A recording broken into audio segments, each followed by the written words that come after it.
For keeping a date with your must-watch show on television, TMI. My name is Sonny Duke Okosun. Of course, we can't really take off with the program without finding out how your weekend was, how last week was, how Friday, Saturday, Sunday were in terms of you getting inspired and having a great weekend. But the challenges are still there, talking about lack of power, talking about lack of fuel, or what we know now as fuel scarcity. But over the weekend, we started seeing signs that the fuel scarcity is gradually, responding to efforts by government. So I said that to say this. I've been buying fuel for $250, $200, but over the weekend I got fuel for $195. I mean, if you were there, you would have seen me lifting my hands up and celebrating. So let's hope that by today, Monday, the price would have gone a little bit down, and then before the week runs out, either it would have normalized automatically, but it would have drastically reduced, so much so that we can begin to heave some sigh of relief, and then we can take seriously for once the words of the Minister of State for Petroleum, talking about Dr. Ibe Kachuku. And so we hope that all of these issues will soon be a thing of the past. Today on the program, we're going away from politics as our curtain raiser. We'll be looking at nutrition, what you can do to have adequate nutrition. Well, you can have adequate nutrition if you're not eating well. And then you can have adequate nutrition if you don't eat the right food in the right amount, in the right state, in the right nature. All of these we'll be exploring as we talk to a professor of nutrition today. And then we'll also be having a chat with a frontline civil society activist, environmental activist, one who is so concerned about protecting the environment. Well, our focus will be on the future of the petroleum industry bill. Against the background, there are some latest development with that bill, and we know what that bill will bring to the oil-producing areas in the Niger Delta region. All of that will form part of our discussions today on TMI with yours sincerely, Sonny Duke Okosun. For now, we'll take a short break, bring you a Viewpoint segment, and then I'll be back to look at what the papers are saying. Remember that independent television and radio is putting together Meet the Aspirants Town Hall, where aspirants will showcase themselves, tell us what their vision is for Edo State, and then there'll be an interaction amongst the aspirants and then amongst the panelists, and then, of course, the audience. That's going to be taking place live in the studio. You look forward to that program. By today or thereabout, the final preparation activities would have been done, so you have the exact dates that event is coming up. We want to commend all those that have keyed into this event, talking about the aspirants now who have keyed into this event to take advantage of this platform to accentuate their dreams and aspirations. It's still TMI. Let's join Ifoma Igwe Okafo for Viewpoint, and then I'll be back to look at what the papers are saying. Join us again.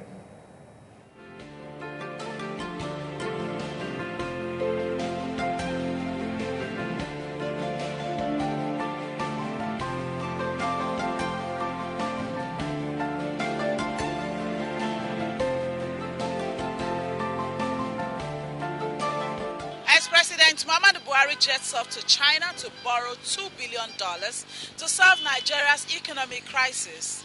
Viewpoint went around to saw the opinion of some stakeholders on what they think on the issue. Good morning. I am Ifoma Igwe Okafor. To me, if it is true, it is not necessary. The reason why, here we are, and government has just left. That's Jonathan's government has just left. And then you told us that you were going to fight corruption. And as a result, you have been arresting people and collecting what? Money from them. Up till now, as we are talking, we don't even know how much you have collected. Okay? We don't know how much you have collected. EFCC are going up and down, arresting people, collecting. We are hearing that they are collecting money. But up till now, we don't know how much they have collected. All right. Abacha, salute. Up till now, we don't know how much they have collected. Okay.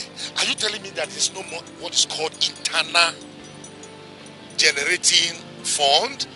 Are you telling us that you are not generating fund internally from the NNPC, for whatever, whichever area? So all this money put together, add them up. Let us know how much. You will discover that you already have the money here instead of going to borrow money outside. I don't think it will help our economy because we heard that some politicians return some certain money.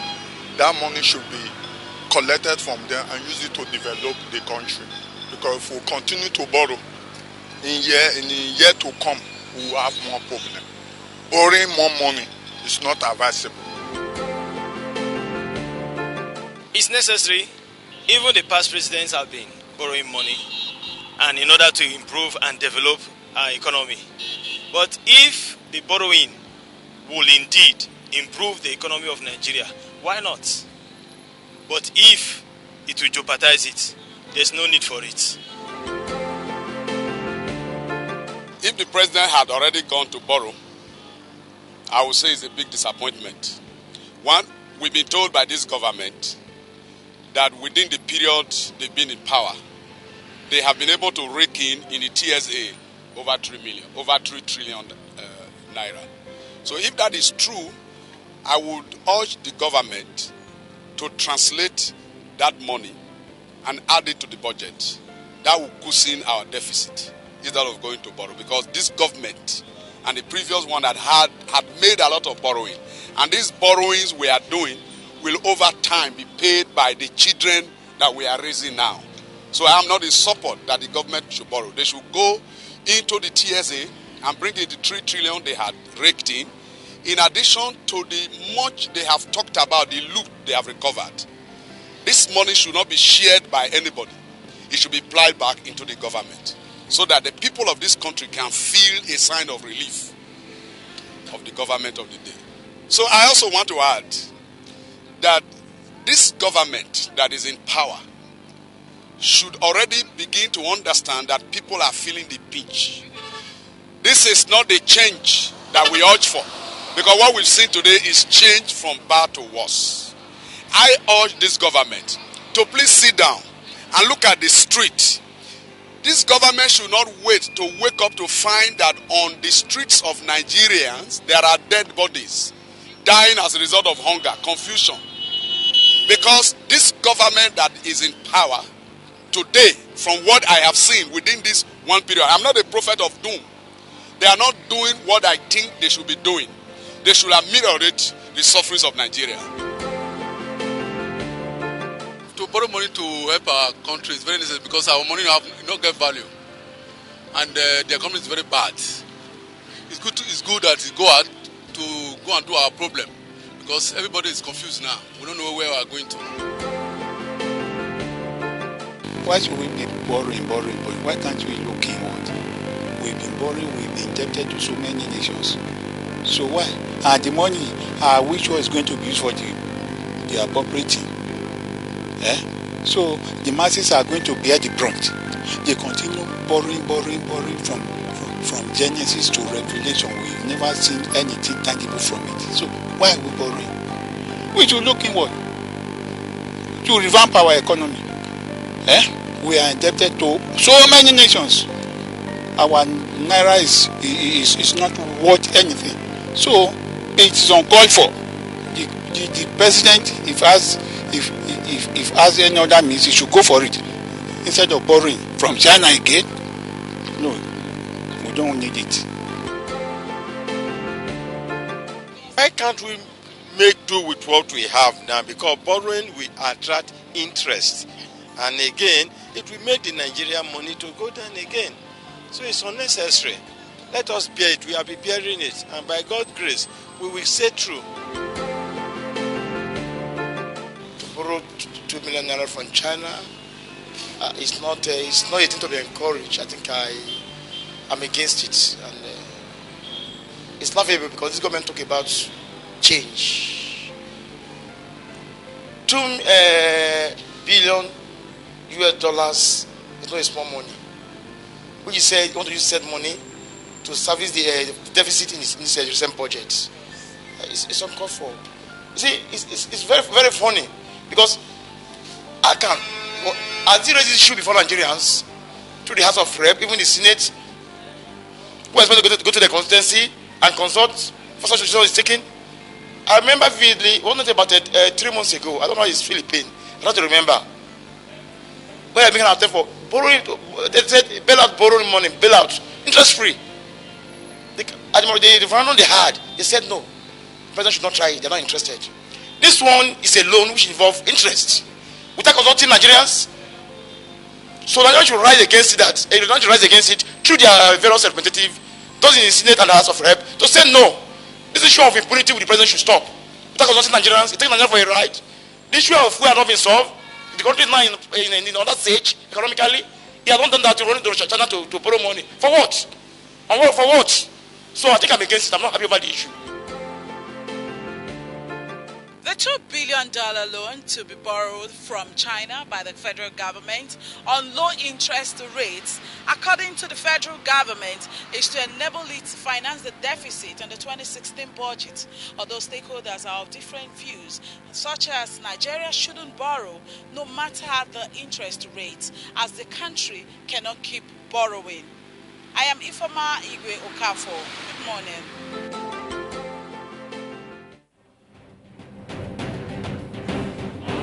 As the 2016 Edo State governorship elections hots up, many individuals from various backgrounds across political parties have indicated interest for the exalted office. Who are these aspirants in the Edo State governorship race? What are their pedigrees? What's their vision for Edo State? Find out as ITV Radio presents Meet the Aspirants Town Hall. Theme, My Vision for Edo State. Coming up this April 2016, featuring Professor Amadasun Ebegwe Fred, Professor of Medicine and APC Governorship Aspirant, Pharmacist Chris Iyari, Chairman Pharmaceutical Society of Nigeria, Edo State Chapter and APC Governorship Aspirant, Comrade Peter Eseli, former National President, Trade Union Congress of Nigeria, TUC and APC Governorship Aspirant, Sir Barrister Kesley Omoirabo, National President, Human Rights Defenders Association of Nigeria and APC Governorship Aspirant, Chief Solomon Iyobosa Adebiyi, President and Founder, Solomon Iyobosa Adebiyi Center for Change and PDP Governorship Aspirant, Honorable Matthew Idoikeme, former NDDC Edo State Chairman and PDP Governorship Aspirant, Dr. Pedro Osaro Obaseki, former Managing Director, Dark Communications PLC and APC Governorship Aspirant, Engineer Chris Ogiwonyi, FNSE, former Minister of States for Works, President, Energy and Engineering Technology Consulting Group and APC Governorship Aspirant, Architect Austin Ilere Emwa,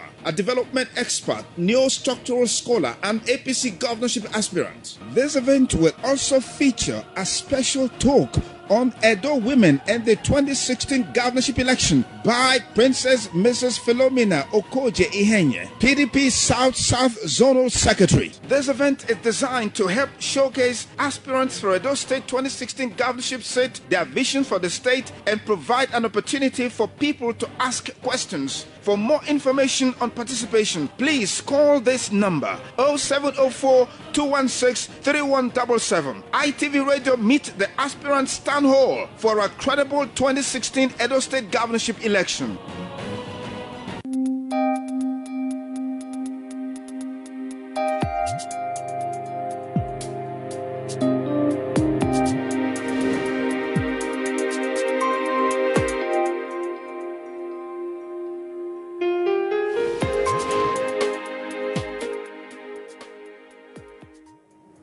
And now we take a look at what the papers are saying, beginning with the Punch newspaper. And from the Punch, it says how Shekau's deputy was arrested by DSS. And then also on the Punch, DSS takes over Abia Forest with 55 shallow graves. Hashtag Panama Papers, EFCC, Interpol to go after Saraki, Mark, others. Straight from the Punch, Emefiele stopped flying VistaJet plane last year, according to CBN. And then on budget, FEC detects padding by National Assembly. Well, of course, I remember one of the legislators saying that they have a right to pad. Yes, that was in the papers over the weekend. So we'll move on. NSCDC destroys 400 illegal refineries in Bayelsa State. All of these stories you will find in the Punch newspaper. Let's go to Guardian, an export of coal. From Guardian newspaper, the top stories this Monday morning, it says, Ijo youths warn EFCC against alleged plan to arrest Jonathan. Ijo youths warn EFCC against alleged plan to arrest Jonathan. NNPC withheld $4.2 billion proceeds in second half of 2015. And then we have Presidency, National Assembly move to end rift over 2016 budget. All of these are in the Guardian today. Stock index provider to delist Nigeria as forex crisis lingers.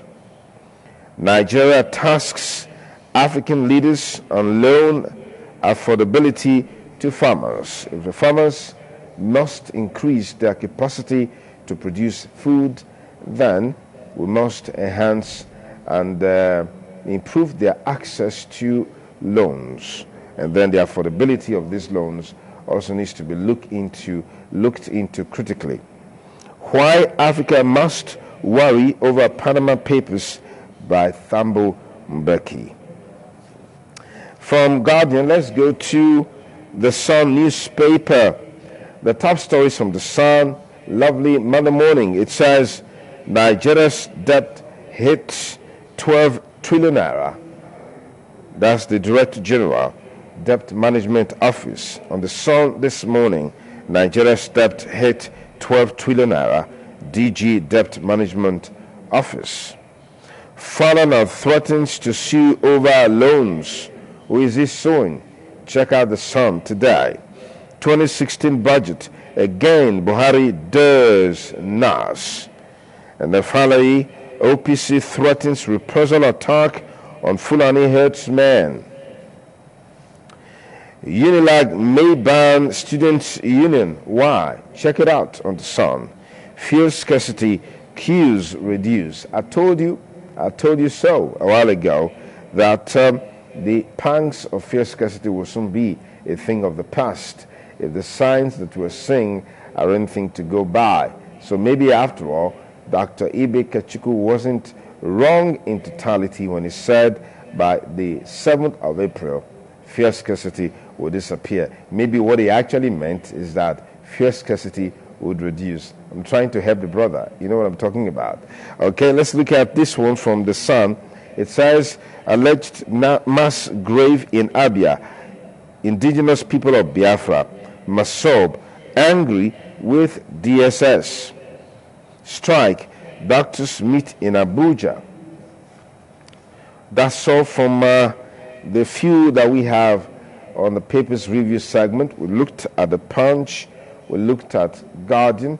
We also looked at the Guardian newspaper. We still have Vanguard. We have Tribune. We have This Day. We have the Nation newspaper just for review. And now, quite striking is the story from the Punch newspaper, which says how Shekau's deputy was arrested. Now, we don't hear more. We don't hear anything about Shekau again. All we hear now is about his deputy, who also has been picked up by DSS, and we're hoping that that will be sustained. And then another very striking story in the Punch newspaper is the Panama Papers scandal, where highly placed individuals in Nigeria have been mentioned, have been fingered in that scandal. How these people take monies running into millions of dollars into offshore companies, evading tax and depriving the country of origin those resources to transform the lives of the people. And I'm just wondering, just when you think that we've had enough of one corruption scandal, and something springs up in another side, in another place, in another unit, in another dimension, and so you're just wondering, when will all these end? Certainly they are not going to end, because the country has been rotten with all the massive corruption, massive looting taking place. And that's why some people say, well, you don't have to depend on the government, because the government really can't take care of your interest. After all, that seems to be what is the order of the day. With all this massive looting, the saddest part of it all is that when a government is in power, you don't see these things, you don't hear these things, you don't know these things.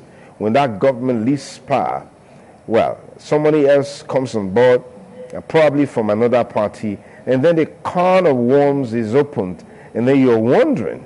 So all this why this guy has been dancing a zonto and doing all stuff, creating the impression that, well, I am the best that this country has ever produced. You mean all of these things have been under this guy?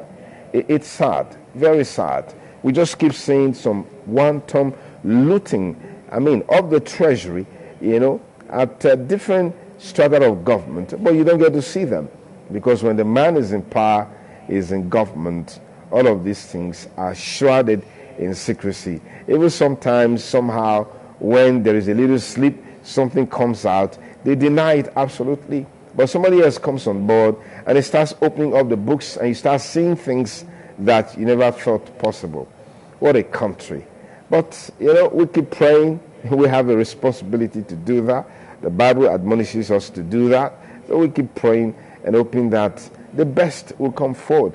And those who genuinely have the interest of this country will have the opportunity to serve and change the status quo and turn things around. Ask yourself the question: if you have 20 cars, how many can you drive at a time? If you have 500 houses, you have even 2 houses, how many of those houses can you sleep in a day? Even if you have one house with about 50 rooms, with about 20 rooms, in all of those rooms in the houses, how many can you sleep in? Just one. And in that room where you have a bed, no matter how beautifully designed the bed is made, perhaps made with gold, that seems to be the most precious metal. And then you ask yourself the question: in that bed or on that bed, there's no way you can sleep on the bed, and then you spread yourself all over, except you want to kill yourself, because the only way you can spread all over the bed is when you are so big, you're so huge, you're so fat, and that has serious consequences on you. The only way that's the only way you can sleep on the bed. So, but in the essence of it, it's just one small part of the bed that you can sleep on.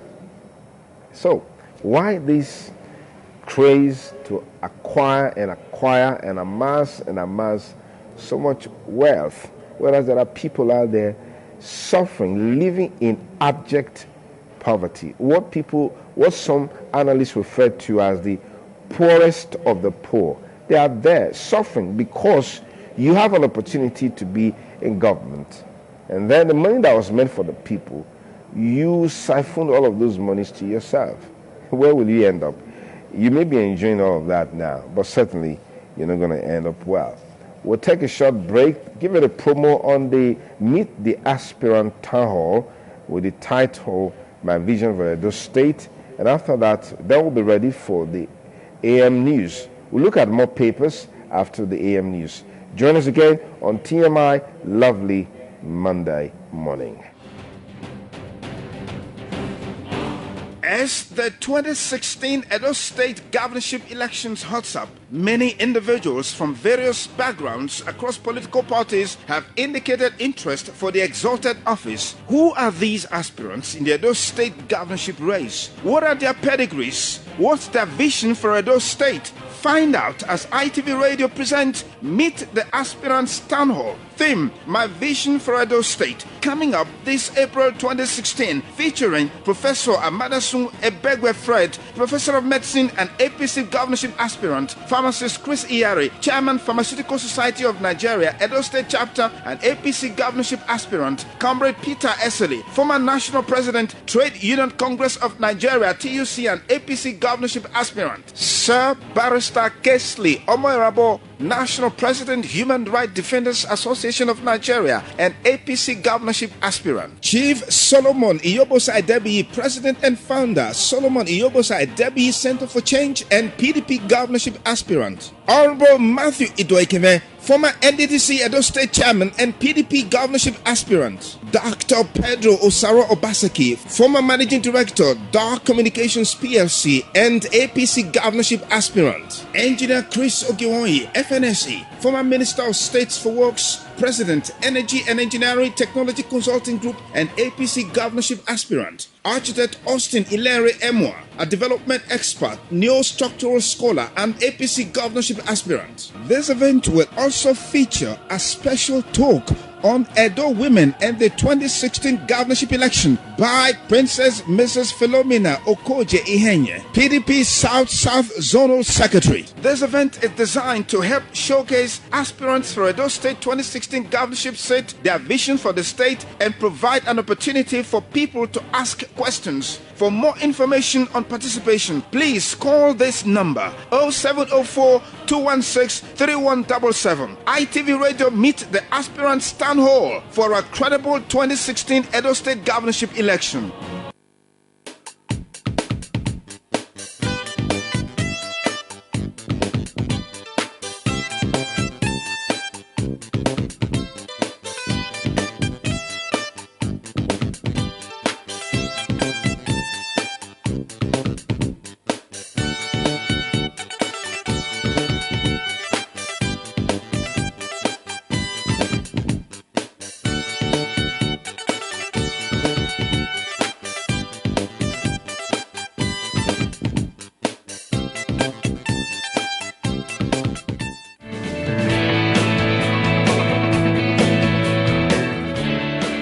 So much happening all around us on a daily basis. You need that one trusted and authoritative medium that allows you to report newsworthy stories using picture and video formats. Eyewitness on independent television is the place to put the word out. Simply take pictures or record video clips of events all around you and send via BBM or WhatsApp.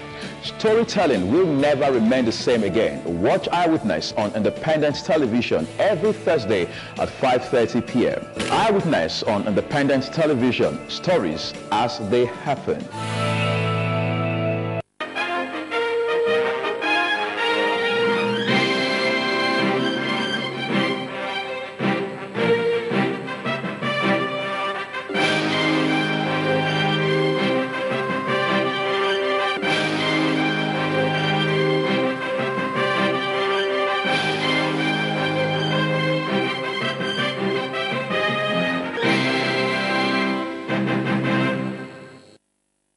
It's a very good morning. Many thanks for joining us. Here is ITV AM News for 7:30. I am Ogochukwu Bamidele. Vice President Yemi Osinbajo has again called on Nigerians to exercise patience as the federal government is doing everything possible to address the current economic situation in the country. He made the call when he visited the Emir of Kano, Mohammed Sanusi II, while on a working visit to Kano State. Professor Osinbajo stressed that the Buhari-led administration is committed to transforming the living standard of Nigerians. According to him, the federal government is doing everything possible to overcome the challenges soon. He informed the Emir that he was in Kano State to sympathize with the state's government, the Kano Emirate Council, and the entire people of Kano State on the recent fire outbreak at the Abubakar Remi market. The vice president added that there were also in Kano to inspect some of the developmental projects executed by the leadership of Governor Abdullahi Gwandoje. Ekiti State Governor Ayodele Fayose has advised the federal government against increasing value-added tax, VAT, from 5 to 10%. A statement signed by his special assistant on public communications and new media, Larry Olayinka, says an increment in VAT or any other tax being paid by Nigerians at this time will further make life unbearable for the people. The governor quoted Vice President Yemi Osinbajo as saying that the 5% rate for VAT is low and would need to be increased. He said any increment in VAT would overburden the populace who are currently battling with nationwide fuel scarcity and increments in electricity tariff without commensurate power supply. And as women in the Catholic faith yesterday joined their counterparts nationwide to celebrate Mother's Day, Catholic priests have advocated the need for children and fathers to always appreciate mothers for their important role in the family. Wellington Akadija reports that St. Gabriel the Archangel Catholic Church Benin City held a special program to commemorate Mother's Day.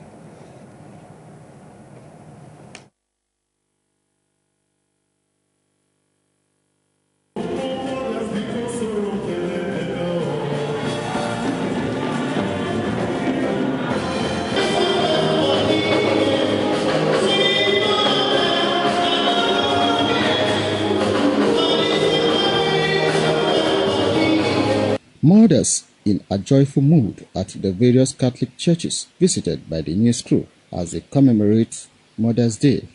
In their separate messages, the Catholic priest said that mothers should use the occasion to improve on their lot, while urging the congregation to recognize the pivotal role of women in nation building. The Catholic priest, who cited the exemplary lifestyle of Mary in the Bible, said that women are expected to emulate the Holy Mary.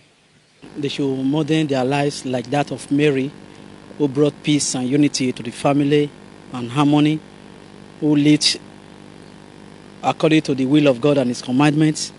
The mothers of nowadays should live the life that can bring unity and peace to their family, especially to their husbands and children and those around them. I say women should be proud that they are women because they take care of life from the cradle to the grave. So they are very important. So when women say that they are being oppressed or that, no, they rule the world. Women rule the world. Mother plays a vital role in society. Without mother, the world will be balanced. So we pray for everyone that God will empower them to fulfill their ministry. And God will call them to be mother, to support them, especially those that are suffering in silence and sorrow. Some mothers who spoke on the significance of Mother's Day said it is a time where mothers in the Catholic faith gather in unity to appreciate God for the gift of life. They said the commemoration of the day also gives them the opportunity to discuss issues relating to marital life, identify lapses, and chart a way forward for the overall well-being of the family. In different parts of the countries, there are different dates for celebrating it. For the Catholics, usually the fourth Sunday of Lent. But because of Lent, we don't celebrate much. That is why we deferred our own to this time. But however, it is a day set aside to honor mothers. Give a mother 1,000, he will give you 10,000. We are home managers.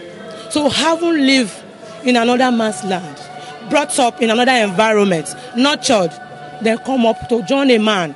Because the word of God said it. He said, a man will leave his parents and join to his wife. We are the mothers of the home. So all woman should take that model of our mother Mary. They should be humble, obedience, and take care of their homes. However, at St. Gabriel the Archangel Catholic Church, a special reception at symposium was held by the church to commemorate Mother's Day. Wellington Kodeja reporting. And the solemnization of matrimony between Osamuyime Ernest Omori, son of business, Benin-based businessman and industrialist Sir Francis Omori Oloton, and the Sosa Coletta Okoro took place in Benin City with match pump and ceremony. Pius Nsago reports that dignitaries from all walks of life graced the occasion.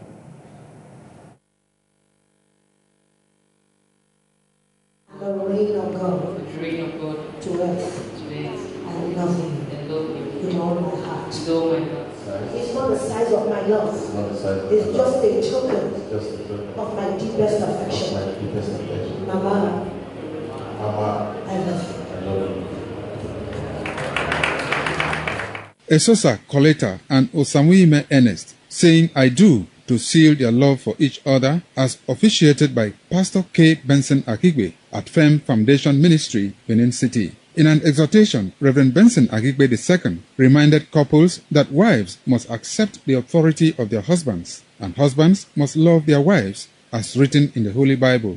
Pastor Akigbe said love and respect for one another in the home will create peace, which also translates to peace in the society. The most perfect scriptures in the Bible is where God actually laid the foundation of marriage. Every other scripture from Genesis chapter 3 to Revelation 22 is telling us, let us go back to the beginning. No wonder Jesus would say, from the beginning it was not so. And until we run our home according to marriage in heaven, we're going to have a problem. After the joining, the couple, their parents signed the marriage register. They were later prayed for and marriage certificate issued to them. The reception, which held at Uyi Grand International Event Center, was colorful. The lavishly decorated hall was packed full with beautifully dressed guests. Chairman on the occasion and a former governor of Edo State, Professor Osareme Osumbo, congratulating the couple, expressed optimism that the marriage will enjoy the favor of God, adding that good values have been inculcated in the couple. The proof of commitment to one another is that the husband, in addition to loving his wife, must show understanding to his wife.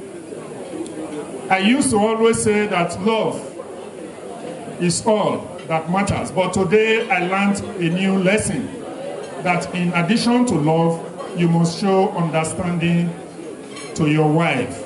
The couple performed their first official assignment together as they cut their wedding cake, fed each other, and took to the dance floor. The groom danced with his mother while the bride engaged her father on the dance floor to the admiration of guests.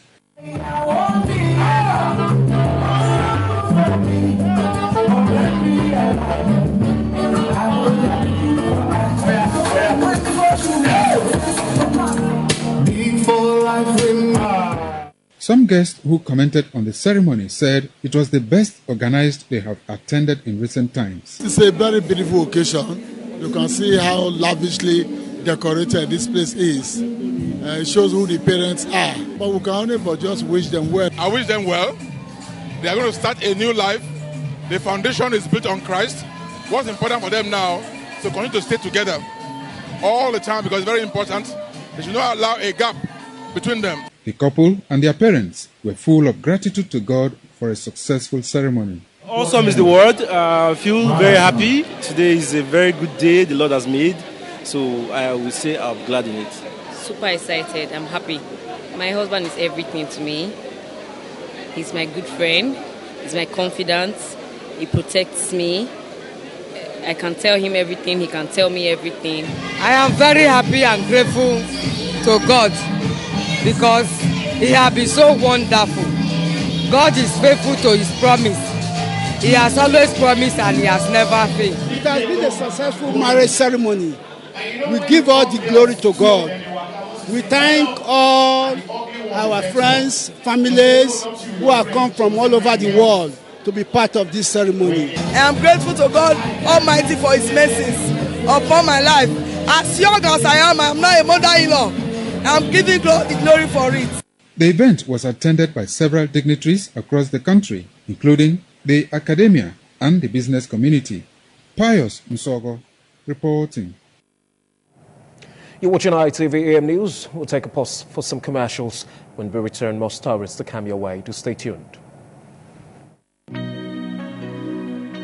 Experience exquisite comfort, luxury redefined, and hospitality at its best at City Inn Hotel and Suites. We offer accommodation in tastefully furnished rooms with free internet facility, a restaurant, an indoor and outdoor bar well stocked, laundry services, 24-hour power supply, and a spacious car park. Come, let's spoil you a little at City Inn Hotel and Suites, 1 Ruby Street, ERO, Benin City. Telephone 0807 666 1000 or 0807 565 8888. City Inn Hotel and Suites, charming style and cozy comfort. As the 2016 Edo State governorship elections heats up, many individuals from various backgrounds across political parties have indicated interest for the exalted office. Who are these aspirants in the Edo State governorship race? What are their pedigrees? What's their vision for Edo State? Find out as ITV Radio presents Meet the Aspirants Town Hall. Theme, My Vision for Edo State. Coming up this April 2016, featuring Professor Amadasun Ebegwe Fred, Professor of Medicine and APC governorship aspirant, Pharmacist Chris Iyari, Chairman Pharmaceutical Society of Nigeria, Edo State Chapter and APC governorship aspirant, Comrade Peter Eseli, former National President, Trade Union Congress of Nigeria, TUC and APC governorship aspirant, Sir Barrister Kesley Omoirabo, National President, Human Rights Defenders Association of Nigeria and APC governorship aspirant, Chief Solomon Iyobosa Adebi, President and Founder, Solomon Iyobosa Adebi Center for Change and PDP governorship aspirant, Honorable Matthew Idoikeme, former NDDC Edo State Chairman and PDP governorship aspirant, Dr. Pedro Osaro Obaseki, former Managing Director, Dark Communications PLC and APC governorship aspirant, Engineer Chris Ogiwonyi, FNSE, former Minister of States for Works, President, Energy and Engineering Technology Consulting Group and APC governorship aspirant, Architect Austin Ilere Emwa, a development expert, neo-structural scholar and APC governorship aspirant. This event will also feature a special talk on Edo women and the 2016 governorship election by Princess Mrs. Philomena Okoje Ihenye, PDP South Zonal Secretary. This event is designed to help showcase aspirants for Edo State 2016 governorship seat, their vision for the state, and provide an opportunity for people to ask questions. For more information on participation, please call this number 0704 216 3177. ITV Radio Meet the Aspirants Town Hall for a credible 2016 Edo State governorship election. Many thanks for staying with us. You're watching ITV AM News live from Benin City, Nigeria. I am Ugochukwu Bamidele. Now to the rest of the news. The management of Purely Entertainment and Events recently held an event tagged Blue Bone Comedy Box showing in Benin City. The managing director of Purely Entertainment and Events, Mr. Andy Duffy, also known as Blue Bone, said that Blue Bone Comedy Box show was put together to raise fund with a view to upgrading the organization for quality service delivery, especially in the area of organizing beauty pageants. Mr. Duffy said that Blue Bone Comedy Box show is going places, adding that arrangements have been perfected for digitization of the event. Today was a success, we thank God, and Blue Bone Comedy Box is going places. And I want to say for every person that have come to support us, may Almighty God bless them. I just want to tell everyone out there that with God, all things is possible. Whatever you're going through, just believe it's not over yet. We're asking for your support today for Bluebone Comedy Box to make it better, and more fun and entertaining on your TV set. It has been quite a show, and it has been lively, it has been fun, and I'm sure you guys at home have really seen that Bluebone and his comedy boss is something that you guys should behold and something that you will like. Among personalities present at the ceremony were the manager, Programs Division, Independent Television and Radio, Sunny Duke Okosun, and some beauty queens. Moving on, Christians have been enjoined not to bother about what tomorrow will be. The resident pastor of God's Historic Church, GRA Benin City, Senior Pastor Stephen Chika, stated this at yesterday's service. The report by Osamuyi Ogbomo is presented by Williams Yama. In his message titled, God Cares About Tomorrow, Senior Pastor Stephen Chika said that what hinders some people from achieving their set goal is that they want to do things in their own, forgetting that God is in charge of everything. He said it is written in the Bible that we shouldn't bother about what tomorrow will be, pointing out that what Christians should do is to put their desires before God. God cares about your tomorrow. Yes. And that's why he refers to what he said, take no thought what ye shall eat or what ye shall drink. You must understand that God who created you, he created somebody and not a nobody. He has reason for making you. And he's telling you that don't look at what you are seeing today, but have the hope that your tomorrow will be better than today. The service witnessed the thanksgiving by the family of Mrs. Eke Gladys Yusuf to appreciate God for the successful burial ceremony of their mother.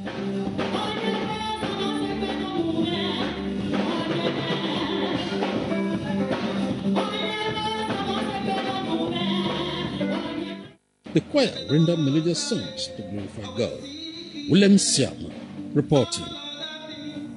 And out to the ever interesting world of sports, where Leicester City defeated Sunderland 2-0 in a keenly contested Premier League match. Jamie Vardy scored twice for leaders Leicester City to move within 3 victories of their first top-flight title. Vardy coolly slotted in the first before outpacing the opposition defence and taking home a second dip into injury time. In other results, Liverpool defeated Stoke City 4-1 to improve their Premier League fortunes. Meanwhile, Tottenham Hotspur maintained their Premier League title challenge with a 3-0 victory over Manchester United. Tottenham scored 3 goals in 6 second-half minutes to stay 7 points behind league leaders Leicester City. And that's the size of our AM News. Many thanks for watching, but don't forget to join us at 8:30. We've got updates to the news coming up for you at that time. I am Gochukwu Bamidele. CMI continues. Do stay tuned.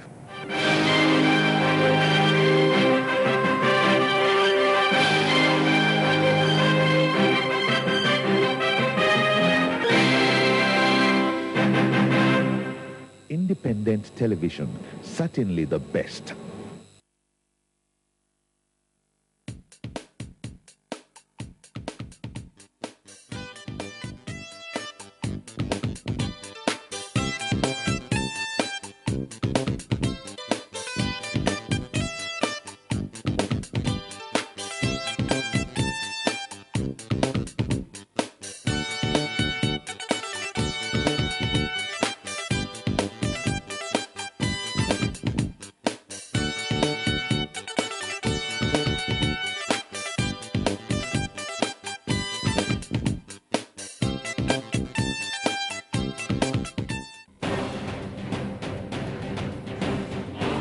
As the 2016 Edo State governorship elections heats up, many individuals from various backgrounds across political parties have indicated interest for the exalted office. Who are these aspirants in the Edo State governorship race? What are their pedigrees? What's their vision for Edo State? Find out as ITV Radio presents Meet the Aspirants Town Hall, Theme, My Vision for Edo State. Coming up this April 2016, featuring Professor Amadasun Ebegwe Fred, Professor of Medicine and APC Governorship Aspirant, Pharmacist Chris Iyari, Chairman Pharmaceutical Society of Nigeria, Edo State Chapter and APC Governorship Aspirant, Comrade Peter Eseli, former National President, Trade Union Congress of Nigeria, TUC and APC Governorship Aspirant, Sir Barrister Kesley Omoirabo, National President, Human Rights Defenders Association of Nigeria and APC Governorship Aspirant, Chief Solomon Iyobosa Adebiyi, President and Founder, Solomon Iyobosa Adebiyi Center for Change and PDP Governorship Aspirant, Honorable Matthew Idoikeme, former NDDC Edo State Chairman and PDP Governorship Aspirant, Dr. Pedro Osaro Obaseki, former Managing Director, Dark Communications PLC and APC Governorship Aspirant, Engineer Chris Ogiwonyi, FNSE, former Minister of States for Works, President, Energy and Engineering Technology Consulting Group and APC Governorship Aspirant, Architect Austin Ilere Emwa, a development expert, neo-structural scholar and APC Governorship Aspirant. This event will also feature a special talk on Edo women and the 2016 governorship election by Princess Mrs. Philomena Okoje Ihenye, PDP South-South Zonal Secretary. This event is designed to help showcase aspirants for Edo State 2016 governorship seat, their vision for the state, and provide an opportunity for people to ask questions. For more information on participation, please call this number 0704 216 3177. ITV Radio meet the aspirants town hall for a credible 2016 Edo State governorship election.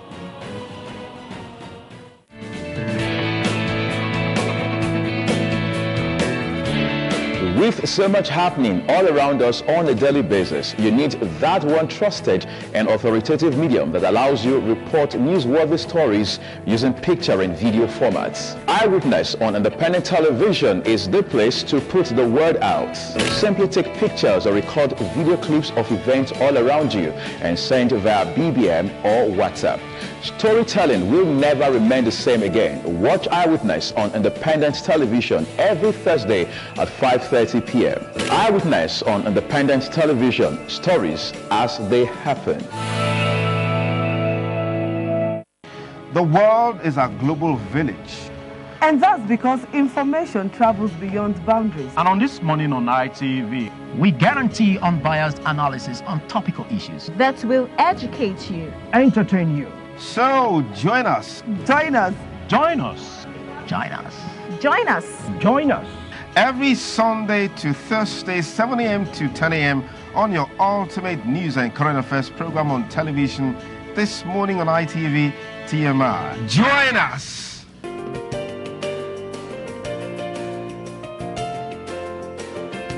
Just when many thought Niger Delta issues were receiving adequate answers, a new twist emerged with all the issues that haunted the Niger Delta region resurfacing: pipeline vandalism, militancy, gas flaring and crude oil spills, kidnapping, illegal bunkering, illegal refineries, environmental degradation, electoral violence, and more.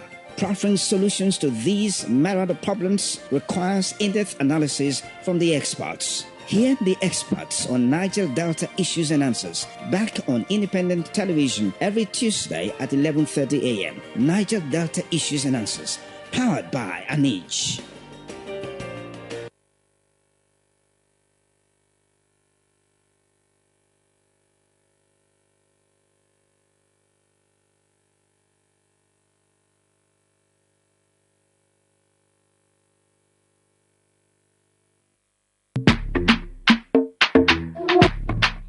How do you like it? Reggae? High life? Throwback Ninja? Juju? Or Cripsy Fresh Ninja? Whatever way you like it, these VJs. Okay, boys, here we go.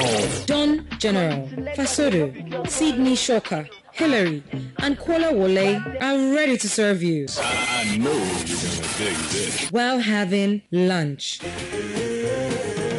So hook them up every day, Mondays to Fridays, on ITV Lunchtime Break Series, 12:30 to 1:30 p.m. and get your minds blown.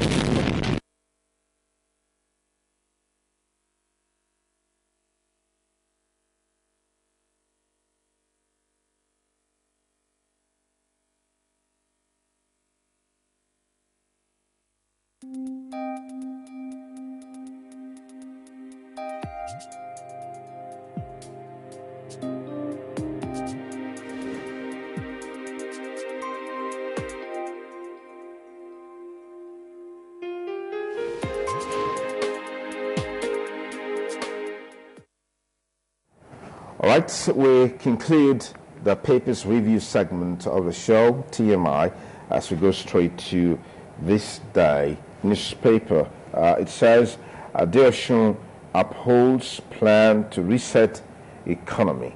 You agree with me? That's very necessary at this time. And then FG to increase taxpayer base. American envoy gives conditions for investments in Nigeria. All right, then we'll move on to the next story. How Calabar-Lagos rail project was left out of budget. Minister of Transport. So many things left out in the 2016 budget. The Benin, Auchi, Okene, Abuja Expressway is alleged to have been left out of the 2016 budget. I'm just wondering, I'm just imagining the stress those traveling on that road will go through this year and many more years to come until it's given attention. Let's go to the other stories. It says, NAS scraps Calabar-Lagos rail project, applies budget to the north. So you get what I'm talking about. NNPC, Kachiku has cancelled existing contracts with VistaJet. All right, Nigeria's oil production rises marginally. All these stories you'll find in this day. Let's go to Vanguard newspaper. Let's go to Vanguard newspaper. What are the top stories from Vanguard? It says 2016 budget, palaver. Presidency gives fresh conditions for assent. All right, and then land dispute. 2 feared dead, village sacked, 3,000 homeless in Otukbo. You have all of these stories on Vanguard. Man stabs friend to death over 2,000 naira in Lagos. And still from Vanguard, Enugu government, Fulani herdsmen agree on committee to curb violent clashes. Of course, we saw a similar meeting the other day between the Edo State government and key stakeholders addressing the menace of Fulani herdsmen who were alleged to have killed someone again last week in Ovia Northeast local government. Not to mention the series of cases that we hear every now and then in Eastern West and other places. We hope that with the efforts being made by government at different levels, this will be a thing of the past. And now we have this one. It says, IPOB, Igbo youths, women fought DSS claim on killing of northerners. IPOB, Igbo youths, women fought DSS claim on killings of northerners. All right, next still from Vanguard. Presidency lied. No Lagos Calabar rail project in 2016 budget, says National Assembly. Well, it looks like it's going to be a topsy-turvy, controversy between the presidency and the National Assembly for a long time to come, particularly as it relates to the 2016 budget. All right, let's go to our next paper. We're looking at the Nigerian Tribune. Nigerian Tribune is our next port of call, and it says, APC risks being voted out of power, says Senator Sani. That's if they don't put their acts together now and then leave out the game, the blame game and focus on governance. Yeah, leave out the game blame or the blame game and do something about the economy. Leave out the game blame or the blame game.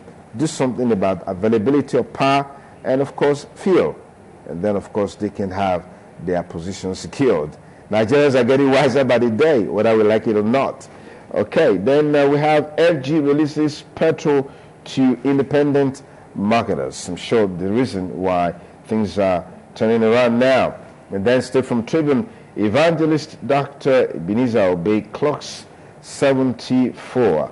Congratulations to the music master there, turned evangelist. I almost died during my invitation last year, says 13-year-old Awawa member. What's Awawa? You get a copy of Tribune, get more on that story. FCT election, INEC declares 4 councils inconclusive. Yeah, that has been part of our lexicon, inconclusive election, particularly with the new tenure of INEC chairman. All right, then that's on the Nigerian Tribune. Of course, we looked at This Day. We also looked at Vanguard. And that wraps it up on our papers review segment of the show. Now, our discussion, or rather first interview on a program today, focusing on food and nutrition. Well, so much is available in terms of food in Nigeria, but how many people actually have access to quality food? And then we'll talk about quality food, food that really will have nutritional value to those that are eating it. What is the federal government's nutrition policy, and to what extent is this policy being adhered to? These are the thrusts of our chat with a nutritional biochemist with us in the studio.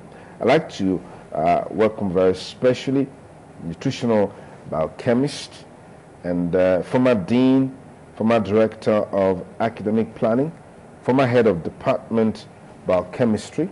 And I'm just wondering what, okay, so former head of department biochemistry and former national president, Nutrition Society of Nigeria, current General Secretary, Federation of African Nutrition Societies, Fellow of Nutrition Society of Nigeria, is a Knight of St. John International, former Chairman, Academic Staff Union of Polytechnics, is a consultant to FAO, that's Food and Agricultural Organization, also a consultant to UNICEF, GAIN, HEFON, Fadama 3 Project, FMOH, FEM, FMAD, EU, etc. Has over 100 publications in both national and international journals. I have with me in the studio Professor Ignatius Onimao, a professor of nutritional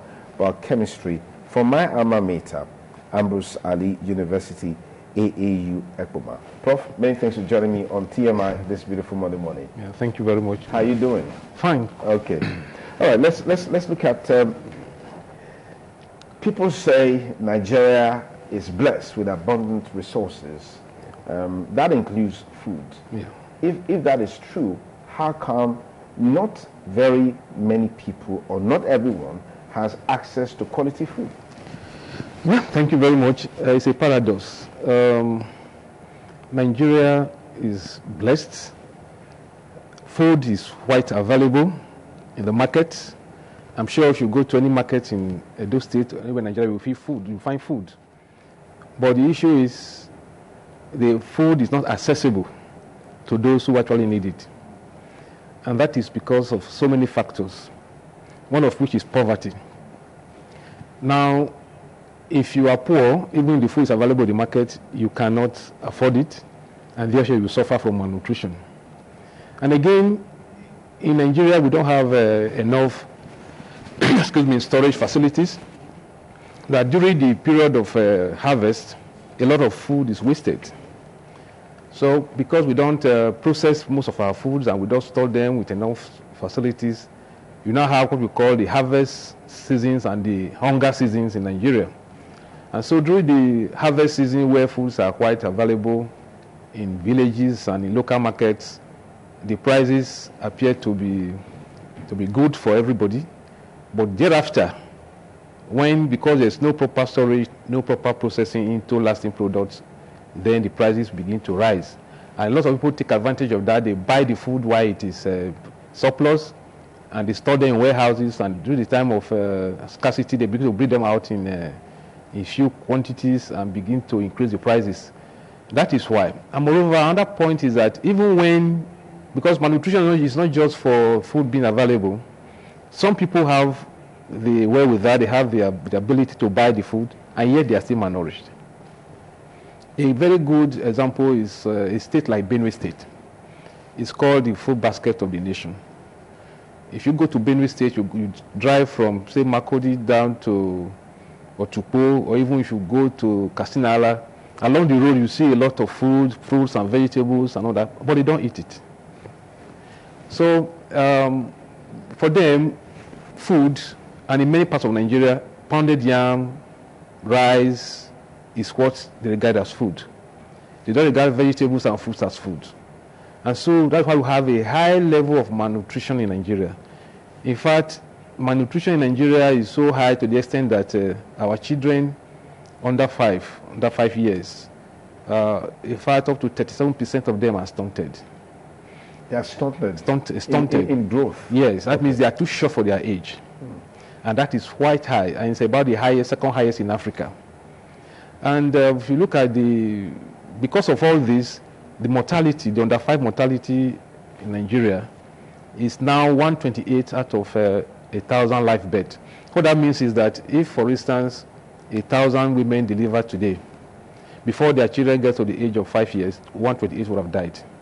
And malnutrition is a major factor causing this death, because most of the deaths of under 5 children, 53% of it is caused by malnutrition. And yet we have foods, we have the land to produce it, and because the food is not either properly stored and processed so that it will be available at a reasonable price, or even when it is available, people don't know what to eat and how to eat it, then you have a problem of malnutrition.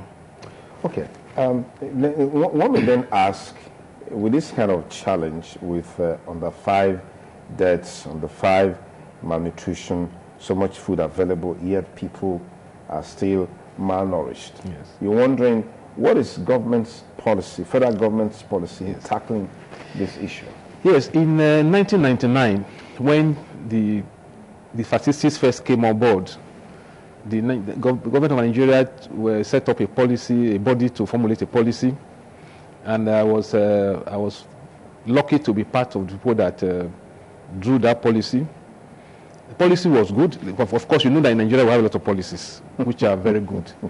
But when it comes to the point of implementation, when that policy was formulated, it took government up to 5-7 years for them to even adopt it as a document for Nigeria. In 2001, when eventually it was signed as a policy for Nigeria, we also designed what we call the plan of action. So that we have a strategic plan of action. This sector you have to do this sector you have to do that, to ensure that malnutrition is tackled. I tell you, not up to 30% of that plan of action was carried out. What is the reason? Nigeria government or people in policy implementers do not recognize nutrition as a problem. And it's because they don't understand what nutrition is all about. Many people think that nutrition is just cooking food and eating food. And so when you tell them about spending money, put money into nutrition and to implement programs, they can't just understand why you are asking them to put so much money to implement this program. And so because of that policy that was there was less than 30% implemented until we were caught up with new issues.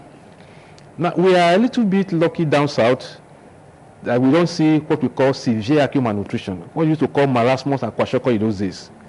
You know, those things happened during the Civil War in those days. You see children, you can count their ribs, they are so malnourished. I wish there could be a way I can present them to you in a pictorial form. This is happening in northern Nigeria presently. Even right now, as we speak. Over 570,000 children in various states in northern Nigeria. And we have what we call Seaman Center. That is community-based management from severe acute malnutrition. They have been set up by UNICEF, set up by Save the Children Fund and all that. to rescue these children from dying. And if you get there, they are not sick of anything. It's just malnutrition. They are just malnutrition. And when you go to those centers, they don't treat them for any disease. What they just give them, after they have stabilized them, they give them plumpy nuts, which are made from groundnuts and milk, and there's some vitamins. And these plumpy nuts are imported, very expensive. UNICEF puts a lot of money into it. And once these children are admitted in those community centers for 3 weeks, 4 weeks, you see the child come back to life. Maximum 8 weeks, they are back. So we tell you that this food is available. The women don't know what to do. And in fact, that was what led to the study by EU to look at what is the problem of malnutrition in the North. I was privileged to be a part of the team. 3 of us we visited 7 states in northern Nigeria. And we found that the major problem was poverty and ignorance. They don't know what to do. Now, I'll give you a scenario. A woman farms groundnuts. She farms millets. She farms sorghum, maybe maize, and rears some little animals around. When it now comes to the issue of who controls those resources, is the man. And the man himself is not knowledgeable about nutrition. The woman herself is not knowledgeable. So they classify some foods as food crops, cash foods. Others are just food crops, cash crops and food crops. Yeah. The cash crops are the ones that are proteinous. Groundnut, beans, soya beans, they sell them. They don't eat them. They don't eat them. They sell them to bring money. And when they sell it, they go to the market and buy rice. They have sorghum, they eat that one. Millet that also contains some protein, they sell it. The goat, the small ruminants, they sell them. So the woman is in charge of food crops, what they call food crops. And so you see, the food crops are just purely carbohydrate foods. So the child will be eating after breastfeeding. When the child has been weaned from breastfeeding, you put pap or other corn pap or sorghum pap. By the time you process it, no single protein is left. It's purely carbohydrate, and they force feed the children to take that. And before you know it, the child will stop growing. That's why the problem starts from after 6 months, when the child is removed from breast milk.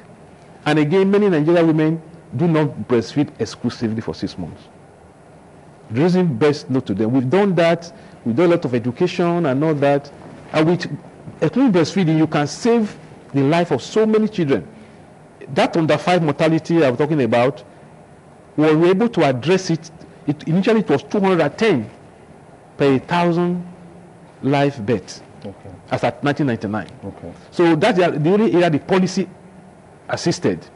Because people will begin to be aware that you need to exclusively breastfeed your child. So what happened was that we were able to make some progress, and about 70% of Nigerian women now breastfeed exclusively.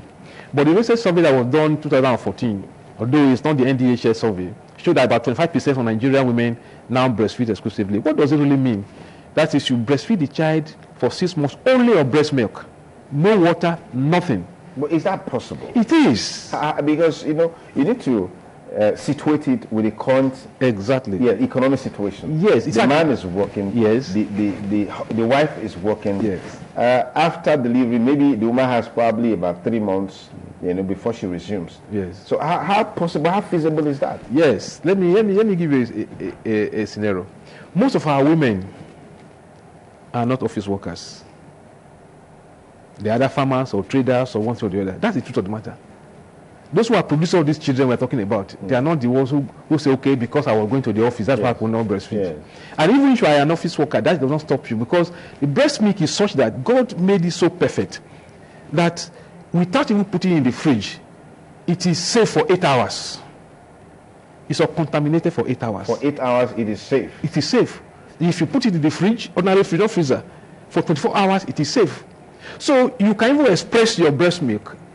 Assuming you are a worker and you want to go to work, you can express that breast milk and you give it to a caregiver who stays with you to administer to this child while you are away. So it is happening. In fact, in Ghana, I mean, I don't believe that Ghanaian women are more knowledgeable than Nigerian women. I don't want to agree with that. We all started together at about 9% exclusive breastfeeding rate, about 2001. Today, Ghana is 63% compliance. Now we are talking about 25 as at 2014. Are the Ghanaian women not working? Don't they have other things they are doing? I'm talking about, I don't want to go to other countries. Ghana, that is our close neighbor here. So it's a question of attitude. It's a question of people deciding to adapt the right policy. So, and again, we need nutrition education. We need to continue to communicate this to women that once a child is breastfed, you don't spend money on buy formula. Formula is quite expensive. It's even more expensive than, if you talk about economic situation, it's even cheaper to use breast milk. Okay. Now, the temperature of the breast milk is normal for the child. You don't need to go and boil tubes, or you boil water, you boil to make sure that you have to. No, those things are not there. The money you spend, or even boiling and the gas and all that, is not there. You don't even go to hospital for anything. The drugs you go and start buying, you should begin to use all this formula. The child gets diarrhea, and that's one of the quickest killer diseases in children, because of poor presentation of that breast milk formula. The water is not hygienic, it's not clean. You used to provide the formula for the child. When the child gets that formula, diarrhea comes, and within days, if you don't manage it very well, the child goes. Okay. Well, I just want to take you back to the federal government's policy on nutrition. Yes. In that policy, how was it fashioned to address these problems? Yes. You know, the policy says that at least for 4 months, the woman is expected. That's those women who are in this childbearing age. When they deliver, they're supposed to go on leave, maternity leave, for at least 4 months, and thereafter they'll be closing half day. Say by 12 or 1, they will close until 6 months. So, which means it is harder to take care of. But in Lagos State, Lagos and Anambra State have gone further. They have given 6 months maternity leave to women of childbearing age in Lagos State. Anambra State have already done that. And even men, they now give men 10 days paternity leave to help encourage their women in the first few days. That's when you have that's when we had a lot of challenges. Okay. So they give the men 10 days to stay at home at least, assist them. So I think maybe those state governments should think about that and give our women the 6 months maternity leave, and also give men who are still in the business of producing children to also help their wife for 10 days or 2 weeks, as the case may be. Okay. So the policy is there. And in that policy, it is stated exclusively that exclusive breastfeeding should be practiced for 6 months. And it has proven to be the best. You don't spend money on drugs. The children are very intelligent. And you see, when you talk about development, mental development is the greatest development anybody can bequeath to a child. And mental development is about 70% complete in the womb. The other 30%, majority of it is completed during the exclusive breastfeeding period. And so if you deny your child this, you are destroying the future of that child. That's why the women need to understand what we are talking about. The men themselves who might not be supportive need to understand this so that they can support their wives for exclusive breastfeeding. So we need this knowledge, because we call the first 1,000 days now, which is now the issue all over the world. How do you arrive at first 1,000 days? That is from the point of conception till the child is 2 years old. Is the critical period of opportunity. You can determine the life of that child within that period. Okay. If you miss it for these 1,000 days, that child is ruined for life.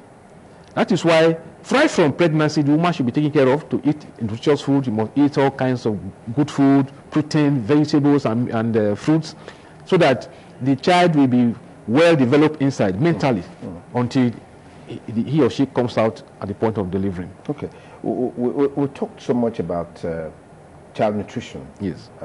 What about adult nutrition? What was it for the adults? Yes. You know, like I said, if you have made it after 2 years, you're on a roller coaster, subsequently. you can always survive, because your brain is perfectly developed. Okay. So you can always survive. You may go through some crises, but your brain is intact.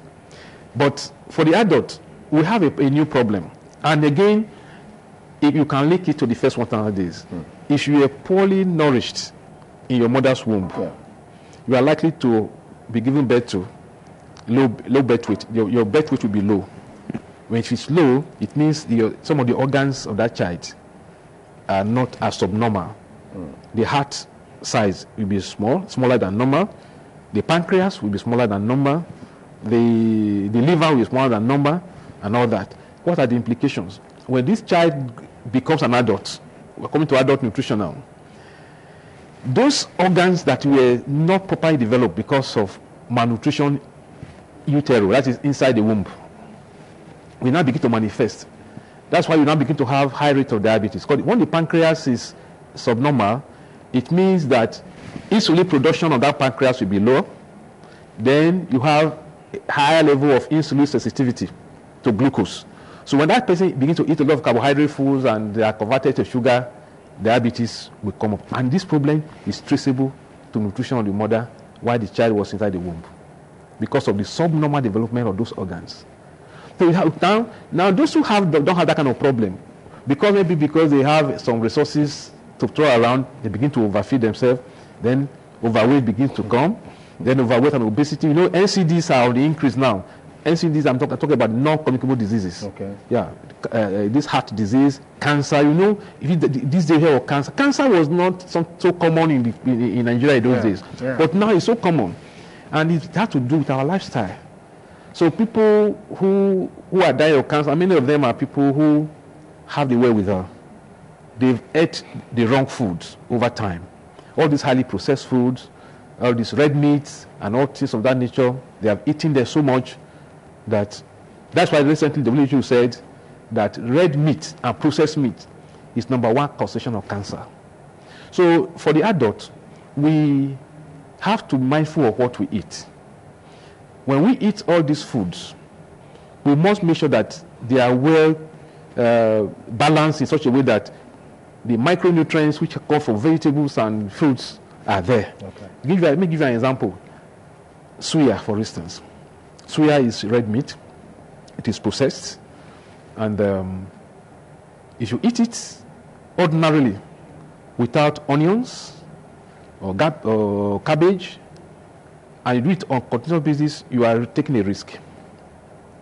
But if you eat it with onions, cabbage, and other vegetables, you are protecting yourself, because those onions, cabbage, and the rest contains antioxidants. These antioxidants are the things that help to reduce the onset of tumor growth that leads to cancer. So when you eat some of this food and you don't balance them with all these vegetables and fruits, and you just think that all processed food, everything is processed, then your bodies begin to be overwhelmed by these free radicals. So the free radicals begin to interfere with your DNA and the rest, and there could be a mutation and things begin to happen. And when it begins to happen, it becomes too late. So that is why we talk about adequate diet. An adequate diet must contain all the nutrients. If you are eating all these foods, vegetables are so fantastic. And you find that in Eastern land, where I live, there is a soup they call the black soup. It's the best soup ever. Because let me clap for that. Because it is made purely of vegetables. Okay. Contains a high level of antioxidants. And people, only because of the color, some people may not just be attractive to it. It's not attractive yes enough. But I tell you, God has a way of doing it. In Yoruba land, he gave them a wedu. In the east, he gave them this edikaikon that is purely vegetables. Yeah. So all these things are there. By nature, God has put the wisdom in our people to be able to eat a lot of vegetables and fruits. And these fruits are seasonal. Yeah. Every season has its own fruits. You move from cherry, you go to mangoes, you go to oranges. They're always there. There's no time in the year we have all these things. But we, as human beings, are not taking advantage of this. So the policy talks about all this. The need to have an adequate diet. There are things that structures that should be on place. For instance, talking about workers, women who are working, the crèches are supposed to be built. The policy says any worker anybody that employs more than 50 workers where we have women, they must build a crèche. So that they can go there and breastfeed even when they are at work. Okay. These are what the policies are made for all this. But, like I said, policy might be beautiful. Implementation is a challenge. It's another issue. So if you look at it generally, all these things put together is just what we need is nutrition education. And we need to continue we need people like you, we need the press to continue to tell Nigerians, this is what you need to do. The things that are not too far away. It's not expensive to practice adequate nutrition. Yeah. All you need to just have the knowledge and adapt it, then some of these problems will be avoided. You talked about our habits being a contributory factor to some of the health challenges that we see. Yes. Today, there's a brand of drink that is most common, these bitters. Yes. Yeah, what's actually the nutritional value of bitters? You see, in general terms, there's this adage that says that something that is sweet kills, something that is bitter saves. Yeah. So I think that is the general idea behind it. Most of these bitter herbs, take for instance bitter leaf. Bitter leaf has the capacity to lower blood sugar. That's why if you are diabetic and your blood sugar is so high, and you just squeeze bitter leaf water and drink it, it just brings it down. So because of this knowledge, the tendency is for people to believe that anything that is bitter must be healthy. It may not be so. Saponins, they are what we call saponins. They are bitter. There's a level you take saponins and they become anti-nutrients. So it's not advisable because they are bitter, you begin to take it as much as we know. There's a level when saponins and some of these other bitter herbs can be really helpful because they contain antioxidants, quite all right. But there's a level you take, then they become toxic to the system. Then they now become anti-nutrients. Some of them are, mixed with alcohol. Is that? Yeah. That's another issue. Let's take a scenario of people who take energy drinks and alcohol. Alcohol is supposed to make you drowsy, to make you sleep, and perhaps you relax your nerves. But energy drink is to make you alert. So you now mix the two of them.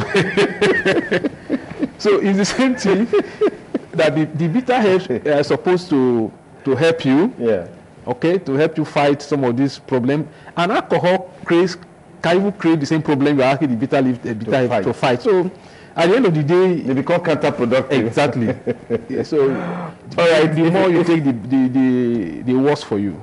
If you just join us, it's still TMI, and I've been talking with a professor of nutritional biochemistry, talking about Professor Ignatius Onimawo from the Ambrose Ali University, AAU, looking at the federal government's nutritional policy, how it's been implemented. Just some few states are doing that, and he's been able to x-ray and show to us where the challenges are. The key is nutritional education. The more of it we have, the better our nutritional level will be. When we return after the news update, we'll look at the challenge of what they now call GMOs, genetically modified food.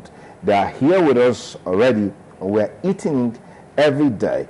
That will form the next stanza of our chat with Professor Onimawo. After this short break, remember, we'll also be talking with Reverend Inmobasi much later on the show. Don't go away. Stay with me.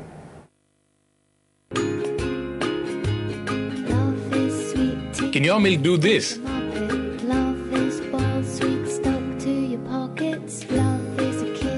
Can your milk do this?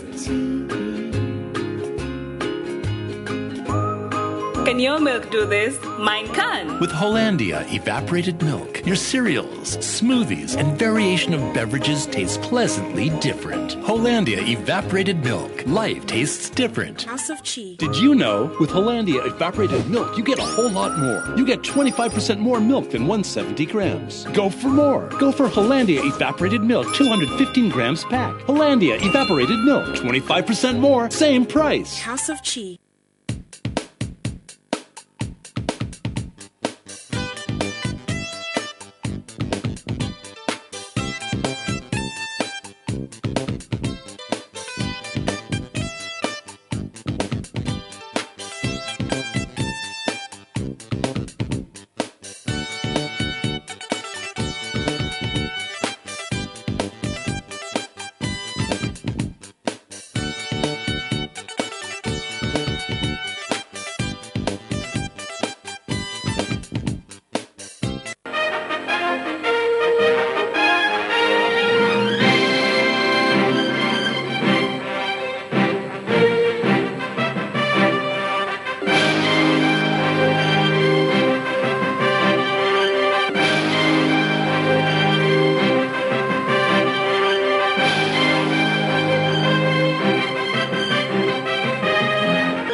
A very good morning once again. Many thanks for joining me. This is ITV AM News Update for 8:30 a.m. I am Oguchukwu Bamidele. Vice President Yemi Osinbajo has again called on Nigerians to exercise patience as the federal government is doing everything possible to address the current economic situation in the country. He made the call when he visited the Emir of Kano, Muhammad Sanusi II, while on a working visit to Kano State. Professor Osinbajo stressed that the Buhari administration is committed to transforming the living standard of Nigerians. According to him, the federal government is doing everything possible to overcome the challenge soon. He informed the Emir that he was in Kano State to sympathize with the state government, the Kano Emirate Council, and the entire people of Kano State on the recent fire outbreak at the Abubakar Remi market. The Vice President added that they were also in Kano to inspect some of the developmental projects executed by the leadership of Governor Abdullahi Gwanduje. Moving on, Ekiti State Governor Ayodele Fayose has advised the federal government against increasing value-added tax VAT from 5 to 10%. A statement signed by his special assistant on public communications and new media, Larry Olayinka, says an increment in VAT or any other tax being paid by Nigerians at this time will further make life unbearable for the people. The governor quoted Vice President Yemi Osinbajo as saying that the 5% rate for VAT is low and would need to be increased. He said any increment in VAT would overwhelm and overburden the populace who are currently battling with nationwide fuel scarcity and increment in electricity tariff without commensurate power supply.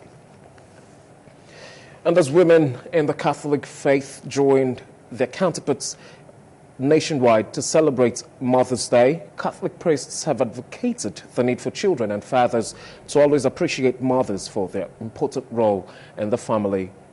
Wellington Akadija reports that St. Gabriel the Archangel Catholic Church, Benin City, held a special program to commemorate Mother's Day.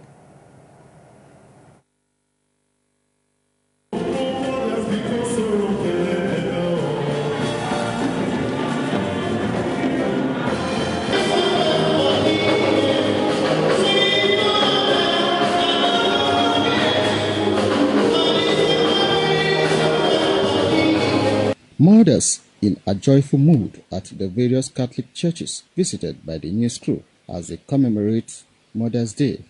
In their separate messages, the Catholic priest said that mothers should use the occasion to improve on their lot, while urging the congregation to recognize the pivotal role of women in nation building. The Catholic priest, who cited the exemplary lifestyle of Mary in the Bible, said that women are expected to emulate the Holy Mary.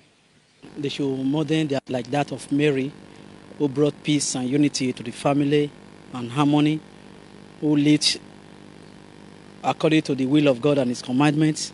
The mothers of nowadays should live the life that can bring unity and peace to their family, especially to their husbands and children and those around them. I say women should be proud that they are women because they take care of life from the cradle to the grave. So they are very important. So when women say that they are being oppressed or that, no, they rule the world. Women rule the world. Mother plays a very vital role in society. Without mother, the world will be balanced. So we pray for everyone that God will empower them to fulfill their ministry. That God will call them to be mother, to support them, especially those who are suffering in silence and soul. Some mothers who spoke on the significance of Mother's Day said it is a time where mothers in the Catholic faith gather in unity to appreciate God for the gift of life. They said the commemoration of the day also gives them the opportunity to discuss issues relating to marital life, identify lapses, and chart a way forward for the overall well-being of the family.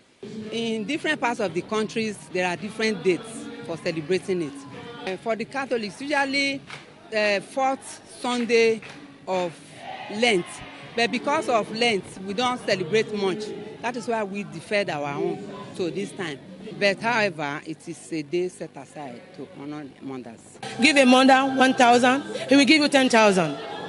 We are home managers, so haven't lived in another man's land. brought up in another environment, nurtured, then come up to join a man.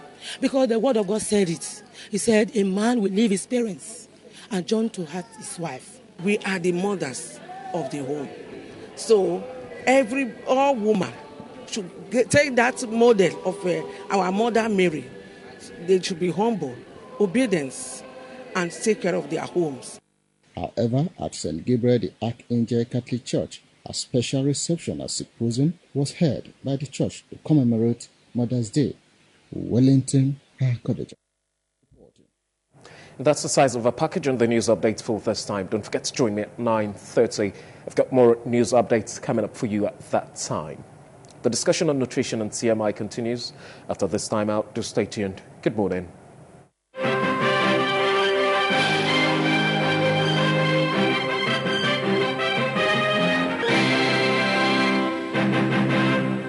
Independent television, certainly the best.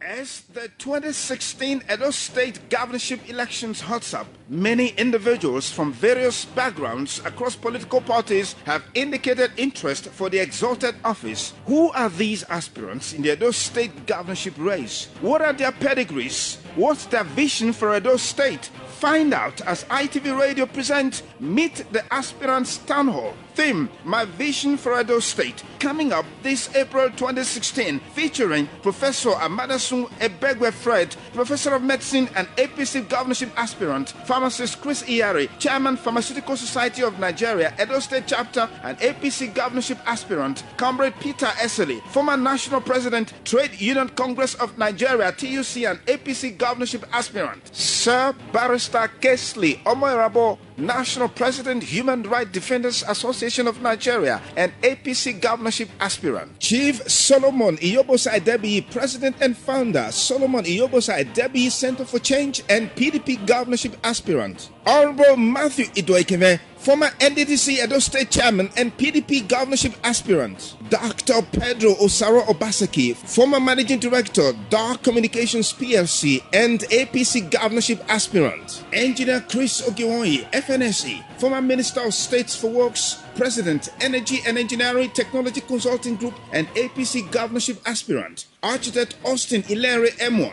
a development expert, neo-structural scholar and APC Governorship Aspirant. This event will also feature a special talk on Edo women and the 2016 governorship election by Princess Mrs. Philomena Okoje Ihenye, PDP South-South Zonal Secretary. This event is designed to help showcase aspirants for Edo State 2016 governorship seat, their vision for the state, and provide an opportunity for people to ask questions. For more information on participation, please call this number 0704 216 3177. ITV Radio Meet the Aspirants Town Hall for a credible 2016 Edo State governorship election.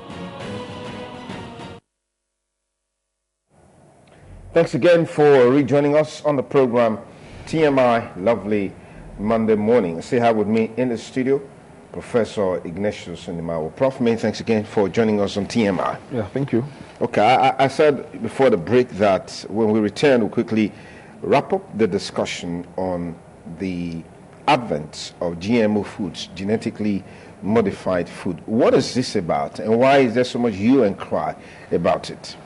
Well, the question is why you have to go into that technology in the first instance. Farmers will want to increase their yield, and they also want to protect their crops. The main purpose for bringing about genetically modified foods is, first of all, to see, can we do something about genetic constitution of these crops such that per hectare we can produce more? Or is there anything we can do to modify these food crops so that they can become more pest resistant? These were the two main reasons why we have to apply this science of genetic engineering into foods. And majorly, these are the two main reasons why you find that some foods are genetically modified. But then, again, in anything, any innovation, there can be accidents, there could be problems if not properly controlled. And that's why people are always scared about the use of any new technology. Take for instance, when microwaves came on board, people were worried that microwaves, when you use microwave to maybe warm your food or cook your food, there could be possibility of some things that will enter into the food, and when you eat it will affect you. Up to now, there's still debate on that. But the same thing applies to GM foods. GM foods, as we know it, the purpose has actually been achieved. Increased food production, resistance to pest, even the presentation of the food itself. Nigeria here, we don't have any policy that stops anybody from bringing GMO food or GM food into this country. I know of Ethiopia. It is not allowed. Reason being that they are also not sure of the health implication of consuming GM foods. But researches that have been done so far, particularly in Europe and America, have not substantially shown that these GM foods are injurious to health. There is no conclusion on that. And that is why there is no pronouncement from WHO on the issue of GM foods. Now, just recently, Nigerians are beginning to talk about it as if GM food are just coming to Nigeria for the first time. They've been here for a long time. The apples, most of the apples we eat on the street and eat, they are GM foods. Some tomatoes that are imported into this country, they are GM foods. So many maize that we plant that they call them improved varieties, some of them are GM foods. So even some rice varieties, they are GM foods. So they are already here in Nigeria. And what the scientific world is doing is that they monitor this constantly to ensure that there are no health implications. So far, so good. These things have been here for a long time, and there have not been any serious Should we continue to encourage them for a country like Nigeria that we say is blessed with natural resources like land? We have the capacity to produce even better varieties of this food. Yeah. Well, the encouragement in this sense is how much you produce per hectare, what is the level of crop protection you have. You may have a large land to farm, let's say tomatoes or maize or rice, and overnight the pests clear them. You have lost. So how many of these herbicides or pesticides can you really have to protect your crops? Anywhere you look, any side you look at it, there are problems. Now, even when you now protect your crops with herbicides, some of these herbicides are carried into the final crop, and some of them too are injurious to health. If you see the stored products, then you are storing your beans or you are storing your rice or whatever, and you use some pesticides to store them. Such pesticides, they have a period where they will no longer be injurious. But because of hunger, sometimes they release them into the market earlier than supposed to be. Or even the quantity that you should use to put in a bag to be able to protect that bag might be too much. Okay. And therefore, you have some residues entering the food you are eating. So anywhere you look at it, there are always problems. But what we should think of, how do we minimize them? So for me, as a person, we don't even have the capacity now to monitor our borders. So say, okay, this food that is coming in is GM food. Let us be sure whether we should allow it into this country or not. That's where we should start from. Let us have a policy to say, okay, we don't want GM food in Nigeria. But if you are going to say that, on what basis are you basing your policy? What is the evidence to show that this GM food has been the cause of social health problem? The evidence are not there. I don't know if you understand what I'm saying. Mm-hmm. So for me as a nutritionist, what my primary concern is, let's have enough food that's nutritious. Yeah. Let's have enough information to know how we combine this food so that you can have all the nutrients in the food and live a healthy life. Okay. On a final note, across the African continent, there's been this challenge of malnutrition induced by lack of food. Yes. Some talk about the glaring effects of global warming, climate change, deforestation. So what do you make of this in terms of dealing with them policy-wise? Yeah, in Nigeria, like other African countries, climate change has been an issue, and we are dealing with it in Nigeria seriously, trying to mitigate the effects of climate change. But it's a global thing. We had our experience in 2011, 2012 when we had those floods. Yeah. It took us unawares. And now Nigeria has braced up with early warning system. We now have the early warning system to tell you, to warn communities, these are the likely rainfalls. You and I know that in those days we have definite period of rains and definite period of August break and all that. But now, sometimes it's in July you see a break. Sometimes you won't see a break at all until around September. Yeah.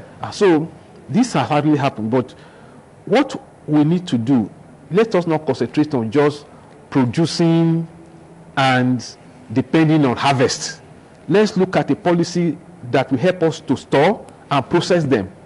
So that if there's anything like climate change that maybe bring about floods, that will flood our farms, that we don't have crops, or rains do not come, because in Nigeria our agriculture is rain fed. Yeah. So if the rain does not come, then the farmers are in trouble. Our irrigation practices have not seriously been improved. That's why the FADAMA program is dry season farming. So they try to look at a way of improving food production even during the dry season.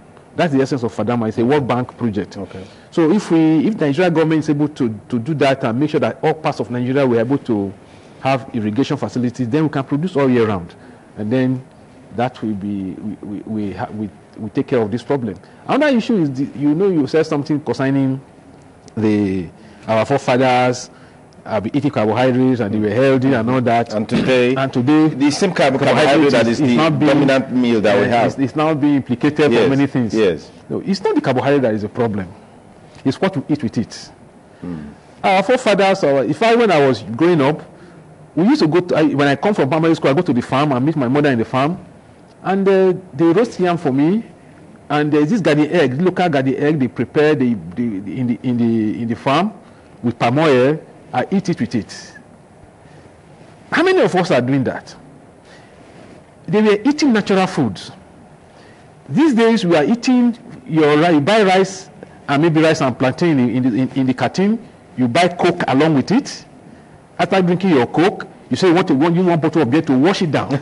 It's the lifestyle. These are the things that our fathers were not doing that. Yeah.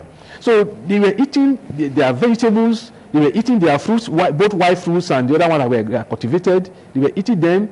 Bushmeat was their major source of food. And of course, bushmeat contains very low cholesterol, unlike beef, which has a high cholesterol. So it's the nature of the food. And again, even when they eat a lot of pounded yam in those days, when they go to farm, they love exercise. They burn it off. Okay. They sweat it out. Okay. And so they were healthy.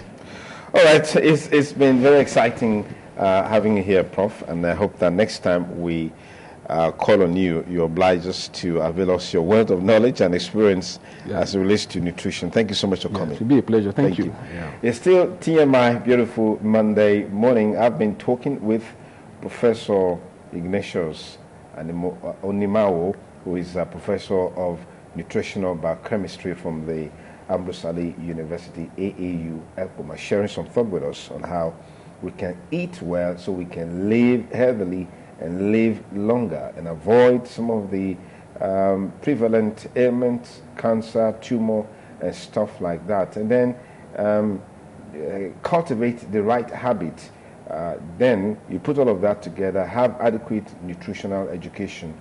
It will go a long way to help us in the way we live. Prof, once again, thank you for coming. Thank you. We'll take a short break on TMI. When we return, we'll be having another specialist on the show, Reverend Inimo Bassi. Stay with me.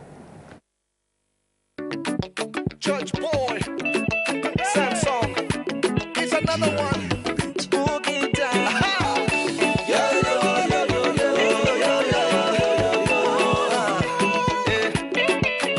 Baba God, you today do for me.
Brand new one coming in from Samsung. Of course, that song was shot, the video of that song was shot at, part of it actually was shot at Wesley Hotel, the poolside, and it was remarkable seeing all the camera movements and the dancing and whatever you. Well, nice one from Samsung. Okay, let's talk about other issues now. Each time you have the former executive director, as a matter of fact, the founder of, co-founder of Environmental Rights Action and Friends of the Earth, now the executive director of Home for Mother Earth Foundation, Hope for Mother Earth Foundation, talking about Reverend Mobasi on set. You're just wondering, which aspect should I focus on? Is it on policies and programs as it relates to government? Is it on the environment? Is it on, you just name it. We're glad to have you on the show this morning, Reverend Mobasi. Thank you very much. How are you doing? Yeah, I'm okay. And the ball is your court, so you can play from wherever angle you want. Okay. Now let's begin with governance in Nigeria currently, people have raised so many issues. Oh, some say, well, looks like the present government, they were not ready. They were just after grabbing power. Now they've gotten it. They don't know what to do with it. Some saying there's been a lot of rot in the system, and the government is just trying to clean it. Should I ask on which side of the divide are you? I think you can speak on both sides, but there are levels of reality on both sides of the argument. Okay. But really, any political party that campaigns for power must have a definite program and a definite touchdown scheme of things. But it does appear, I think this particular government spent too much time before beginning to look at what was, in terms of setting up the structure. The president was in office for several months before he had ministers. And without ministers, who was he working with? We didn't see a big team of advisors either. There were just a few people. Maybe he had a kitchen cabinet. Mm-hmm. It was depending on technocrats in the ministry, which is not a bad idea, really. You can run a government with the technocrats. Yeah. But then you need people to fashion policy, you need people to debate with, you need people to argue over issues and look at what are the best options. And look at the kind of embarrassment we have with the budget. A missing budget, a found budget, budget going back and forth. Now it's going back and the president says not going to sign it, except he looks at it again. With this budget, obviously, doesn't look like something that the ministers had much inputs into. And so they may not have known exactly what was it. Imagine the minister of State got to the Senate and said, well, I disown this budget, this document. That's a big embarrassment, not just for the ministers, but also for the country. And the argument going on right now that we saw in the papers yesterday, the headline was that 60 billion naira railway line from Lagos to Calabar was removed by the National Assembly. And the National Assembly is saying it was never in the budget in the first place. So what is going on? This is the question we're asking. We can't afford to have this kind of mixed signals coming from any layer of government, either from the legislature or from the executive. There has to be serious coherence, and this requires homework. Somebody has to sit down and do proper homework, harmonize whatever is being presented to the Nigerian public. And we should not just be told things without these things being factual. We can't take Nigerians for a ride. People are already feeling living in a very tense situation, lack of fuel, lack of job, lack of funds. I heard a governor saying that there will be workers go on strike, there will be no pay, no work. No work, no pay. Mm-hmm. But I said, okay, but there are some states where people have worked for many months and not being paid. So actually, I think also that the government could rightly say that they met what they didn't expect. And this has to do with the level of transparency of governance. And so we expect that this particular government in power would lay everything in the open so that if they don't continue in 2019, those who come in will say, well, everything was in the open. We know what was going on. Yeah. We saw all the information, accurate information. If things are not in the open, whoever comes in will always have the same excuse. We saw things worse than what we expected. But whatever is the case, is not tenable. A government must have options and be ready for whatever it meets on the ground. All right. Particularly with the budget, do you think that this semi-unending disagreement, controversy surrounding the budget is predicated on the leadership of the National Assembly, particularly with the Senate? I wouldn't like to say so. I think the problem that would be a political question, but I don't have facts about that. I can only judge from what I've seen. I remember a month ago or so, the Senate called interaction with NGO, civil society groups to talk about the budget, and I happened to be there. Mm-hmm. And I was only concerned with the environmental provisions. We saw things that are duplicated in many places in the budget. For example, the completion of wind farm in Taraba State was about 2 times in the budget on the energy. But we also have reports that this wind farm all the funding for it had already been provided previously. So if it had been done previously, why are we repeating it now? And then there was also a provision for 500 million naira for the passage of petroleum industry bill. That was outrageous. So I actually asked the senators, do you guys, what does this really mean? Is it money that will be given to the senators or to pass the bill, or what? Is it the money for preparing the bill itself? And they said that they never really expect to see that kind of line in a budget about passage of a bill in the budget. I'm just thinking, who actually designed the 2016 budget? If the president on one hand is saying, or the presidency on one hand is saying, we are not aware that thing was there, we don't know how it got there. And then the National Assembly, the legislators are saying, we don't know how that goes. So who not designed the budget? Well, I think primarily the budget is the responsibility of the executive to prepare, and the National Assembly is just to look at it and say this is okay, and then the executive will give assent, the president will give assent to it. So it's the architecture of the budget is with the executive. Now you are back home now. As an I'm looking for the correct term to use. The preparation of the budget is the duty of the executive. So the executive also has to take responsibility. I've heard the National Assembly saying that they have the final say, they can accept or they can change things and move things around. But you can't do that in a vacuum. It's the government, the executive is going to be accountable to Nigerian people. Nobody's going to ask the National Assembly, how did you perform, how did the budget perform? No. So the president has a duty to ensure that what he signs is what he is going to implement. Interesting. All right. Policies, programs, maybe we can't even talk much about them because we don't have a budget. But I'm pretty concerned about the plight of Nigerians. Is it better now or is it worse off by your assessment? Strictly speaking, from an active member of the civil society network in Nigeria. Yes, from north to south, east to west. Is it better now or is it worse off? Well, my major constituency is environmental justice, and day by day the environment is getting worse. No matter the government you have in place, we have global warming, which is not a Nigerian manufactured problem, and it's causing more problems. And these environmental issues provide the background to the many conflicts we are seeing. For example, the continual clashes between herdsmen and farmers. These clashes are getting worse. You're having people passing themselves as herdsmen who have AK-47 rifles. And these rifles are so cheap to come by. They're not so expensive, so people can lay their hands on as many as they want if they have the money. So we may be seeing a different level of violence building up. And these guys may not really be herdsmen. So we need a policy analysis. We need to have intelligence agencies telling us exactly what is going on.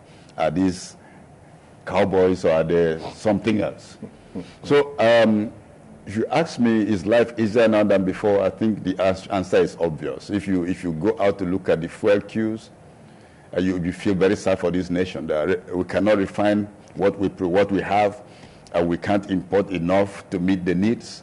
And I watch the various coverage on television and newspapers, and two things really break my heart. You find young people who really want to work. Maybe they're barbers or they run salons and they're running some minor cottage industries, and yet they don't have energy. And they're asking you, how are they going to make a living? How are they going to pay their rent? How are they going to send their children to school? Take care of the medicinal needs. So things are really getting this is crunch time. And then, of course, we saw the 18-year-old boy who was shot at the filling station in Lagos for buying petrol in a jerry can for use in the home, not for hawking on the street. Then people are hawking petrol all over Lagos openly. In Abuja, people are hawking. I came from Abuja yesterday. People are hawking streets on the street. And then you shoot a young man who went to buy fuel for. It shows that we've descended to a level that something has to be done to stem the drift.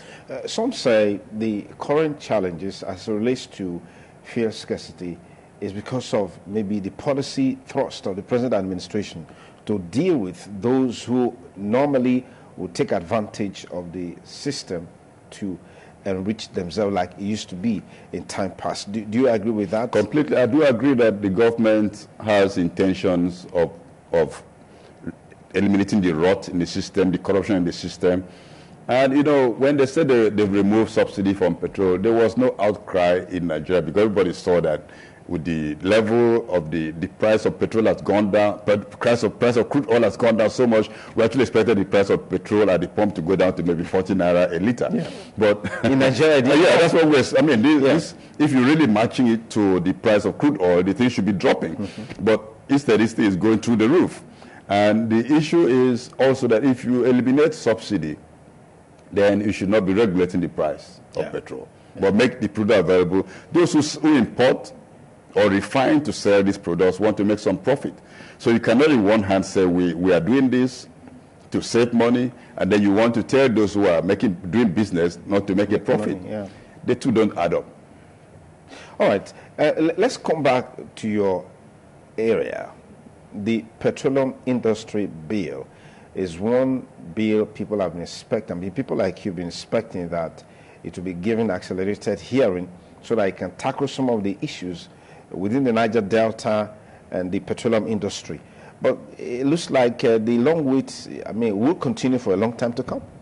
I think beyond that, I think we really have a very curious situation where nobody, for a long time, nobody knew what was authentic PIB until the former Minister of Petroleum had to post one on the website and they put authentic or whatever. They had to put a seal on every page. Right now, the signal we are getting is that the drafters of the PIB, they are not considering the old PIB that was almost passed. Oh, they're starting all over again. They're starting afresh. And now they're breaking it into 4 different laws, 4 different bills. And the first 3 bills are about the structure of the petroleum, how the business will be run.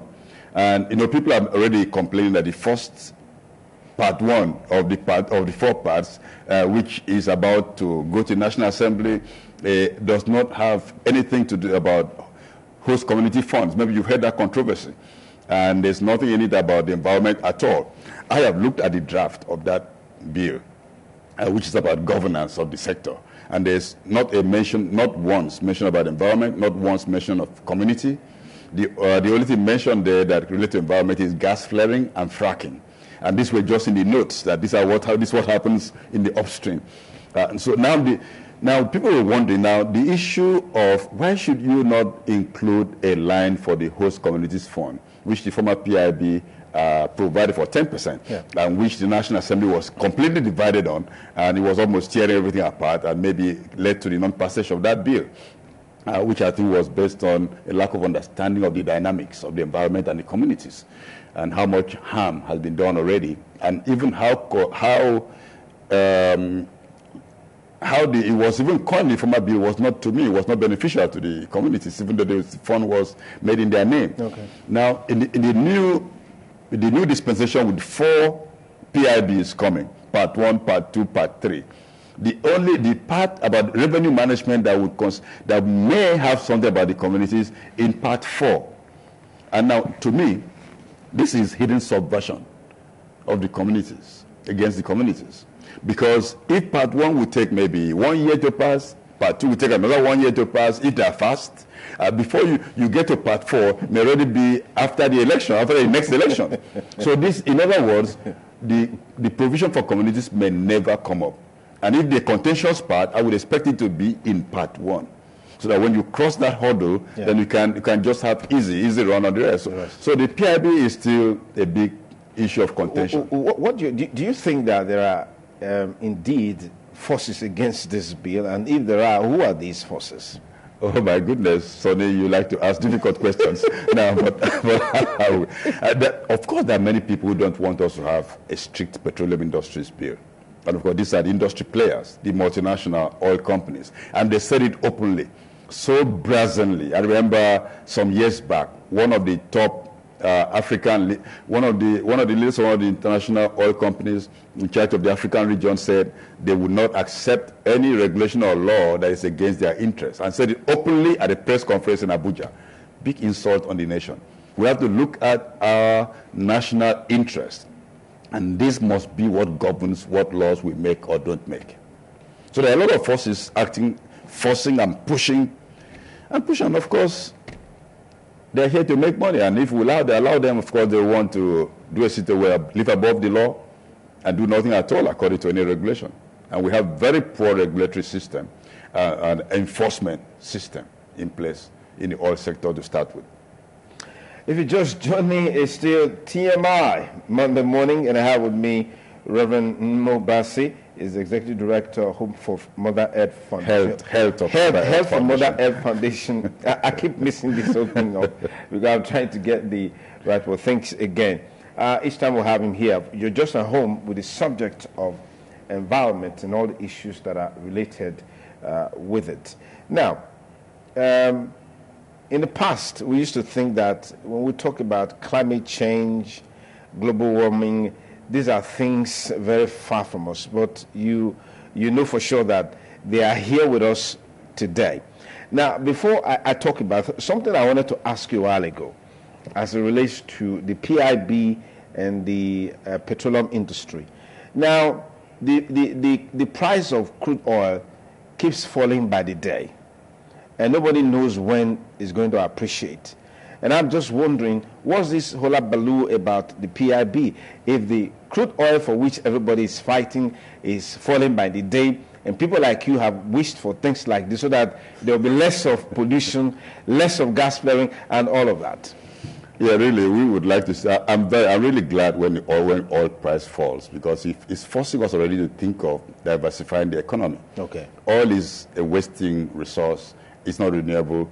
And whether the price falls or not, one day oil is going to either be exhausted or it become a useless product, because the world is moving. It's dead. Oil provides dirty energy. That's the term for it.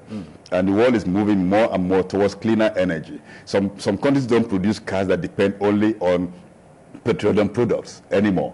And this is going to be the trend. People are finding energy forms that would not produce harmful waste. There's some energy forms being tinkered with, being planned now that the waste product will be pure water that you can drink. So you can drink the water. Yes, that would be so-called waste that would not really be waste, but something useful. Okay. So people are looking at how to improve. Now the PIB is important because the price of oil falls today is not going to fall tomorrow.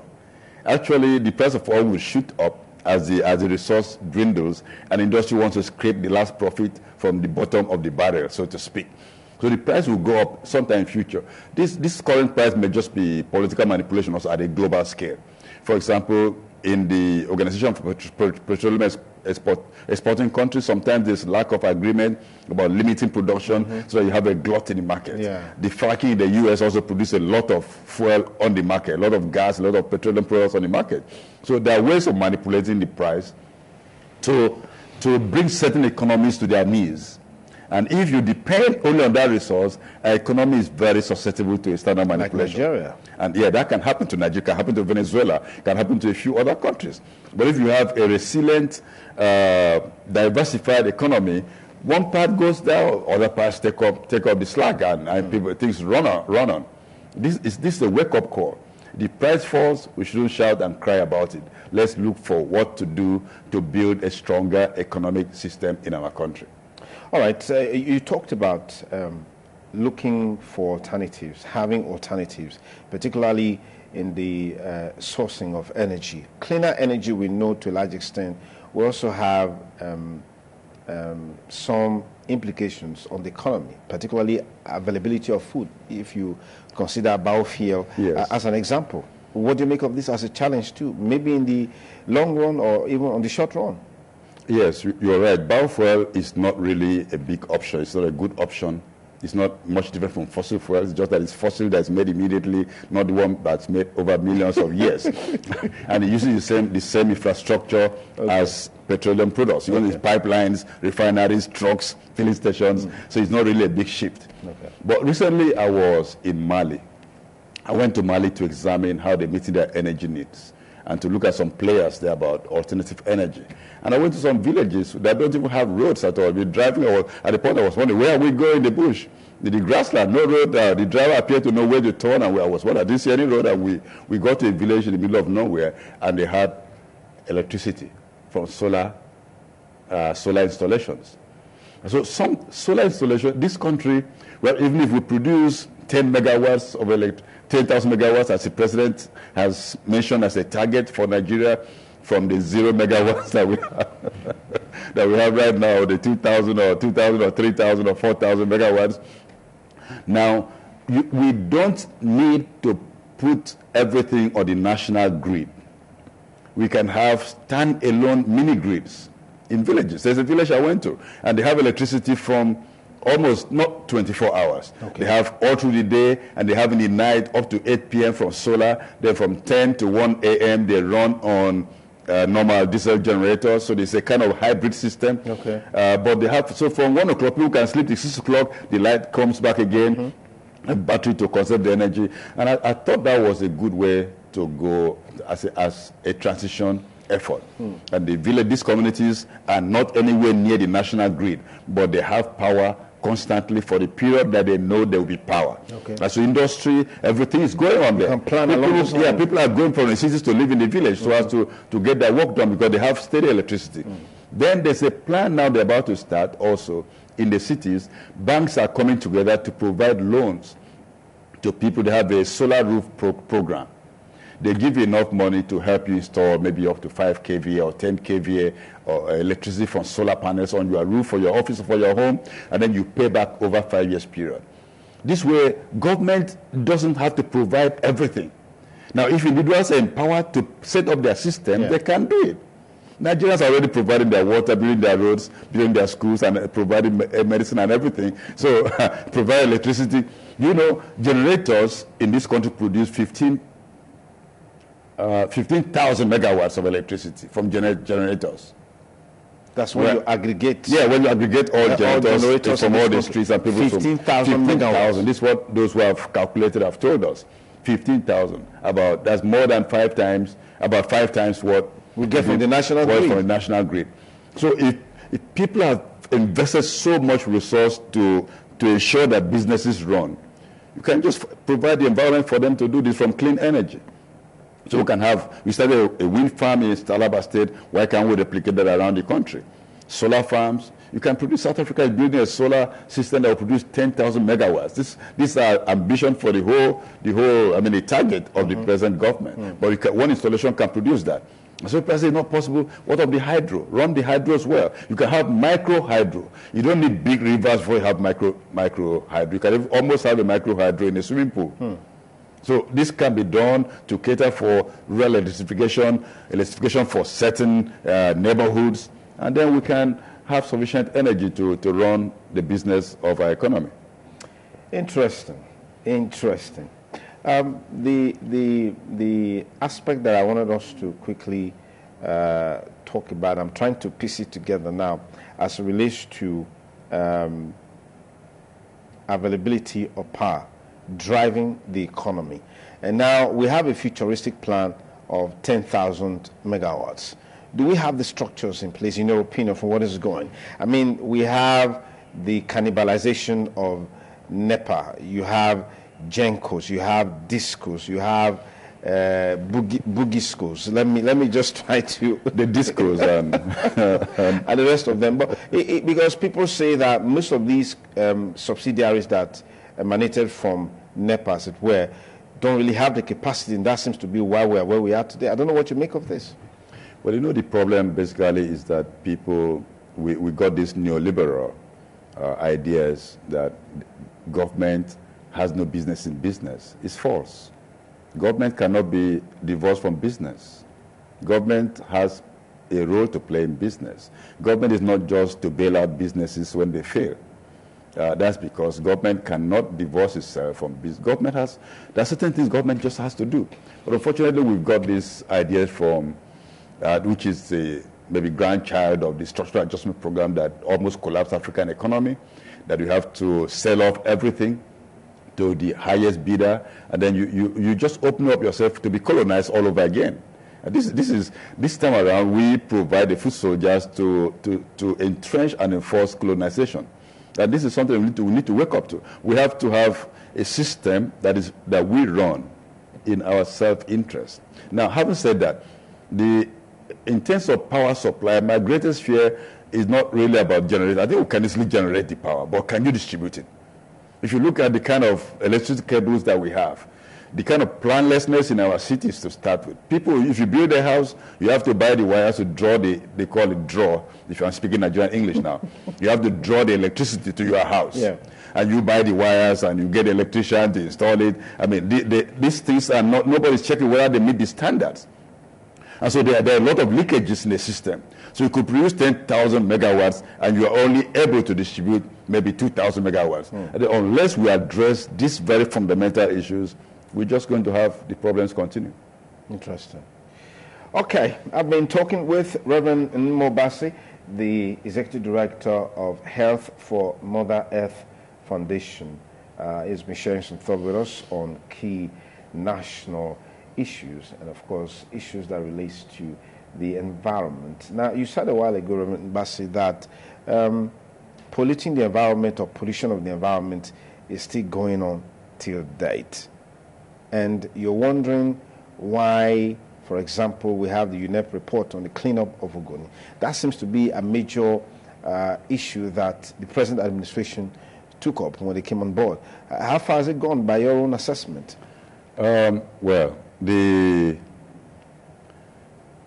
cleanup of Ogoni land, and by extension the cleanup of the Niger Delta, was a campaign promise of President Buhari. And so far I can tell you that their plans are afoot to make that happen. I have been in several consultations with the Minister of Environment, the Ministers of Environment, with the Minister of State on this issue. They've been consulting with the communities in Ogoni land. They're consulting with MOSOP, they're consulting with civil society groups and thought leaders, and the structure that would support the cleanup is being configured. I wish it's something that the President could just say, want to start cleanup, and then it happens immediately. But you have to prepare for it. I'm not apologizing for government for not. It's been 5 years since, it will be 5 years in August since the UNEP report. There was no reason that cleanup couldn't have started in 2011. Immediately after the report came out? I mean, the immediately report, yes. At least there's something that needs to be done immediately. The report pointed out some areas of emergency. People are still drinking polluted water. So even this government ought to be, right now, provide alternative water for people to drink. People are still dependent. I still see people fishing in polluted water. They see the oil on the water, and they're catching miserable-looking fish. And people are still cultivating in polluted soils. And there are still oil spills that are up to 40 years old, and they're not clean, some 10 years old, and some ongoing as we speak. So really, while I would agree that plan is on to commence the cleanup and that it will commence soon, I like to believe the ministers, because they've shown some level of leadership in terms of going to the ground. They've gone to look at what is going on. In February, I went with a team of other CSOs and the ministers to Forcados when there was an underwater oil spill. This spill took place in water about 4.5 meters deep.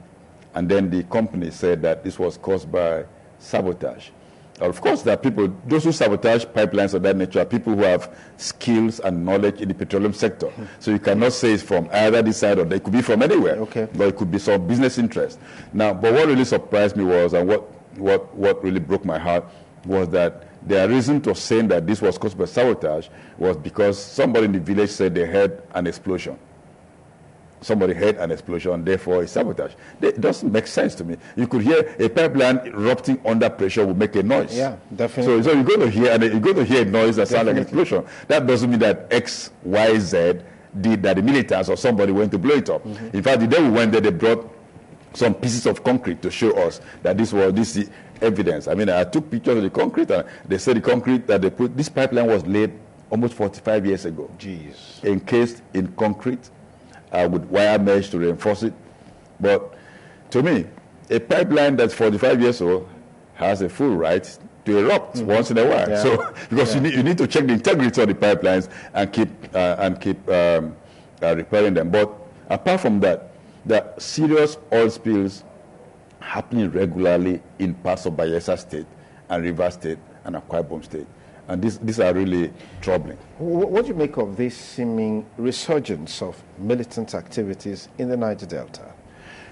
Well, I think what we see, the resurgence, maybe we could say piracy. I'm not sure it's the called militant activities. You're having criminal activities going on, and it should be treated as such. You cannot talk about militancy unless they present a political program or political demand. So far, I've not personally seen a political demand being made. So if people blow up pipeline or cause problems, that is not militancy. Militants, that is an aberrant behavior that can be addressed by the law, not a political issue. Political issue is when people say this is our set of demands, and if you don't meet that demands, we're going to do this, and they do it. Then of course that's a political issue. Okay. As we conclude, I mean, what would be your advice to the current administration in the country in the face of all of these challenges that we've highlighted? Well, I'll take this opportunity to talk about genetically modified organisms and biosafety. I know I listened to the last guest that you have here. Now, there's a law that was signed by President Jonathan in May last year before he left office, maybe a week before, the National Biosafety Management Act. And that law is very deficient and makes it very easy for the biotech industries to bring things into this country. And of course, we have done a critique of that law, and we're requesting that the law should be reviewed. But the law is in place. It's been signed. The National Assembly passed it, and it's been signed into law. There's no provision for strict liability, because strict liability requires that when you if you bring GMOs into Nigeria, if it may work now, if it fails in future, you are still liable.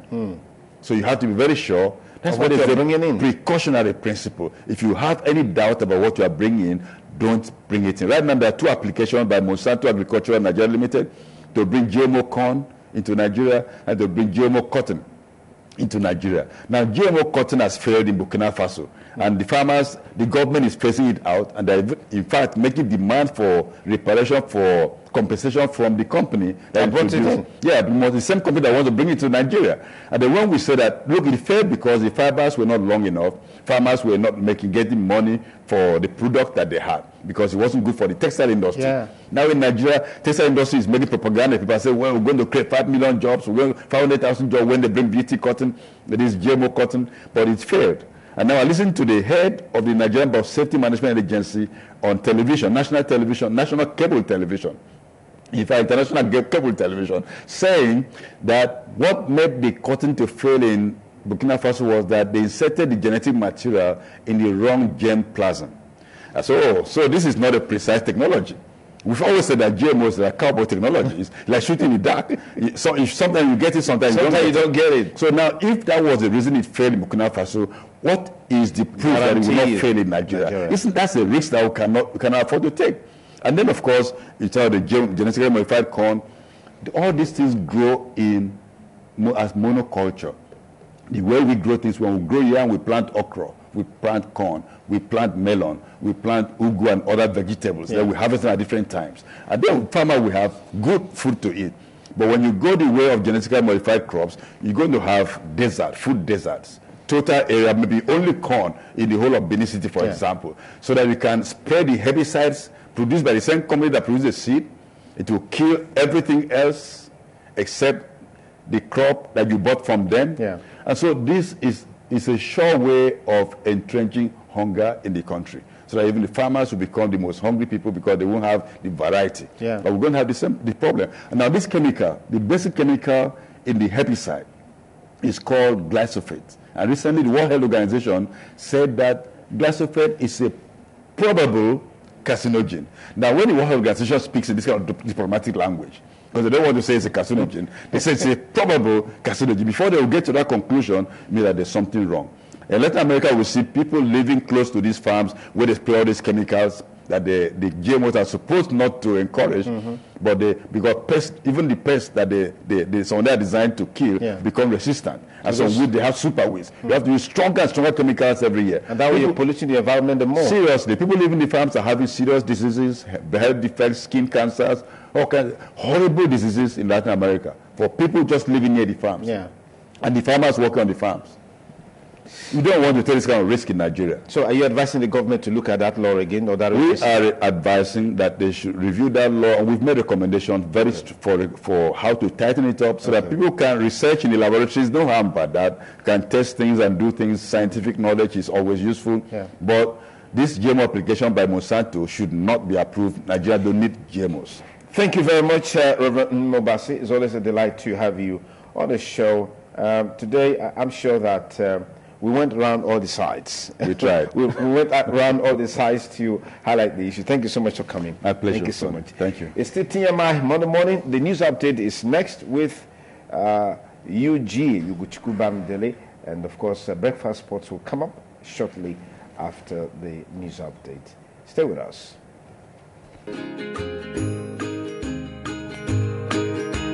Love is a Can your milk do this?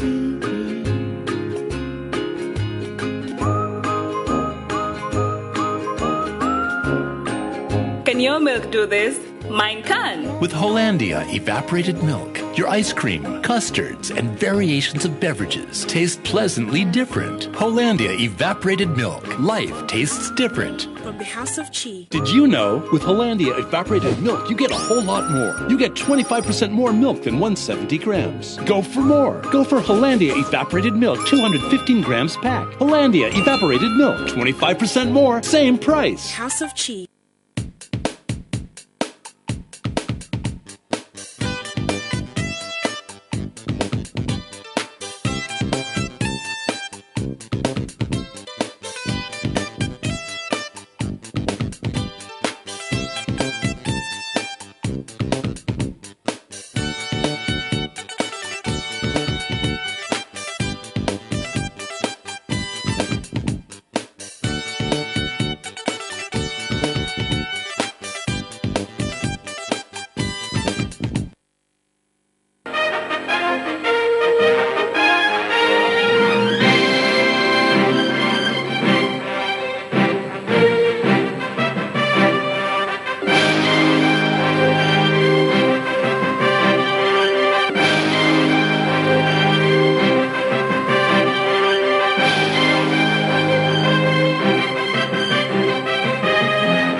It's a very good morning once again. Many thanks for joining me. This is ITV News Update for 9:30. I am Ugochukwu Bamidele. Vice President Yemi Osinbajo has again called on Nigerians to exercise patience as the federal government is doing everything possible to address the current economic situation in the country. He made the call when he visited the Emir of Kano, Muhammad Sanusi II, while on a working visit to Kano State. Professor Osinbajo stressed that the Buhari-led administration is committed to transforming the living standard of Nigerians. According to him, the federal government is doing everything possible to overcome the challenge. He informed the Emir that he was in Kano State to sympathize with the government, Kano Emirate Council, and the entire people of Kano State on the recent fire outbreak at the Abubakar Rimi market. The Vice President added that they were also in Kano to inspect some of the developmental projects executed by the leadership of Governor Abdullahi Gwanduje. And Ekiti State Governor Ayodele Fayose has advised the federal government against increasing value-added tax VAT from 5 to 10%. A statement signed by his Special Assistant on Public Communications and New Media, Lere Olayinka, says an increment in VAT or any other tax being paid by Nigerians at this time will further make life unbearable for the people.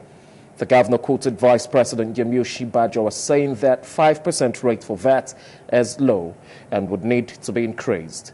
He said any increment in VAT would overburden the populace who are currently battling with nationwide fuel scarcity and increments in electricity tariff without commensurate power supply. Still on the news, as women in the Catholic faith yesterday joined their counterparts nationwide to celebrate Mother's Day. Catholic priests have advocated the need for children and fathers to always appreciate mothers for their important role in the family. Wellington Akadija reports that St. Gabriel the Archangel Catholic Church, Benin City, held a special program to commemorate Mother's Day.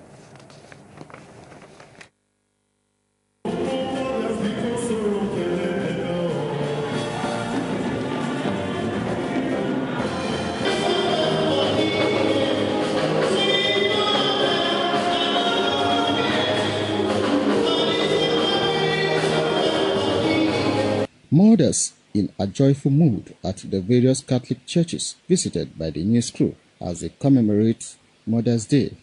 In their separate messages, the Catholic priest said that mothers should use the occasion to improve on their lot, while urging the congregation to recognize the pivotal role of women in nation building. The Catholic priest, who cited the exemplary lifestyle of Mary in the Bible, said that women are expected to emulate the Holy Mary.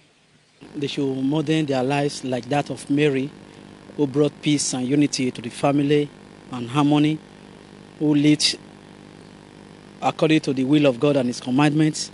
The mothers of nowadays should live the life that can bring unity and peace to their family, especially to their husbands and children and those around them. I say women should be proud that they are women because they take care of life from the cradle to the grave.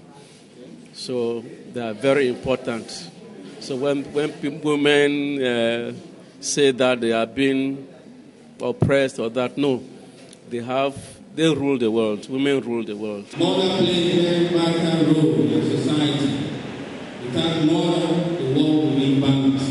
So we pray for everyone that God will empower them to fulfill their ministry. That God will call them to be mother, to support them, especially those that are suffering in silence and soul. Some mothers who spoke on the significance of Mother's Day said it is a time where mothers in the Catholic faith gather in unity to appreciate God for the gift of life. They said the commemoration of the day also gives them the opportunity to discuss issues relating to marital life, identify lapses, and chart a way forward for the overall well-being of the family.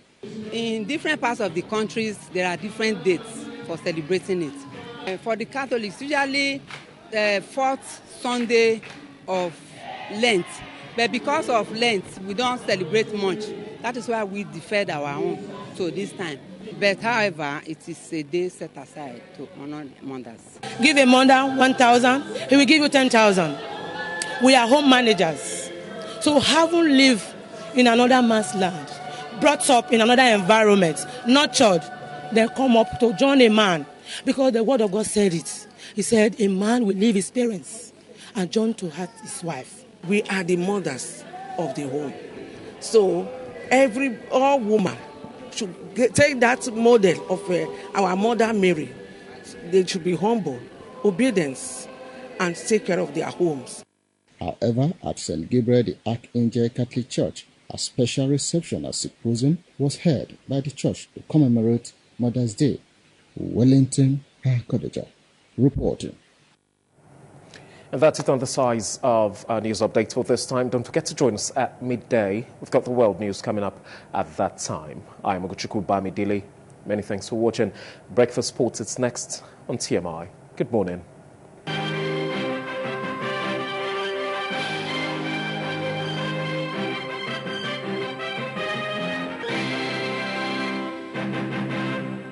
Independent television, certainly the best. Joshua came to the ring in a white robe in front of a packed O2 Arena.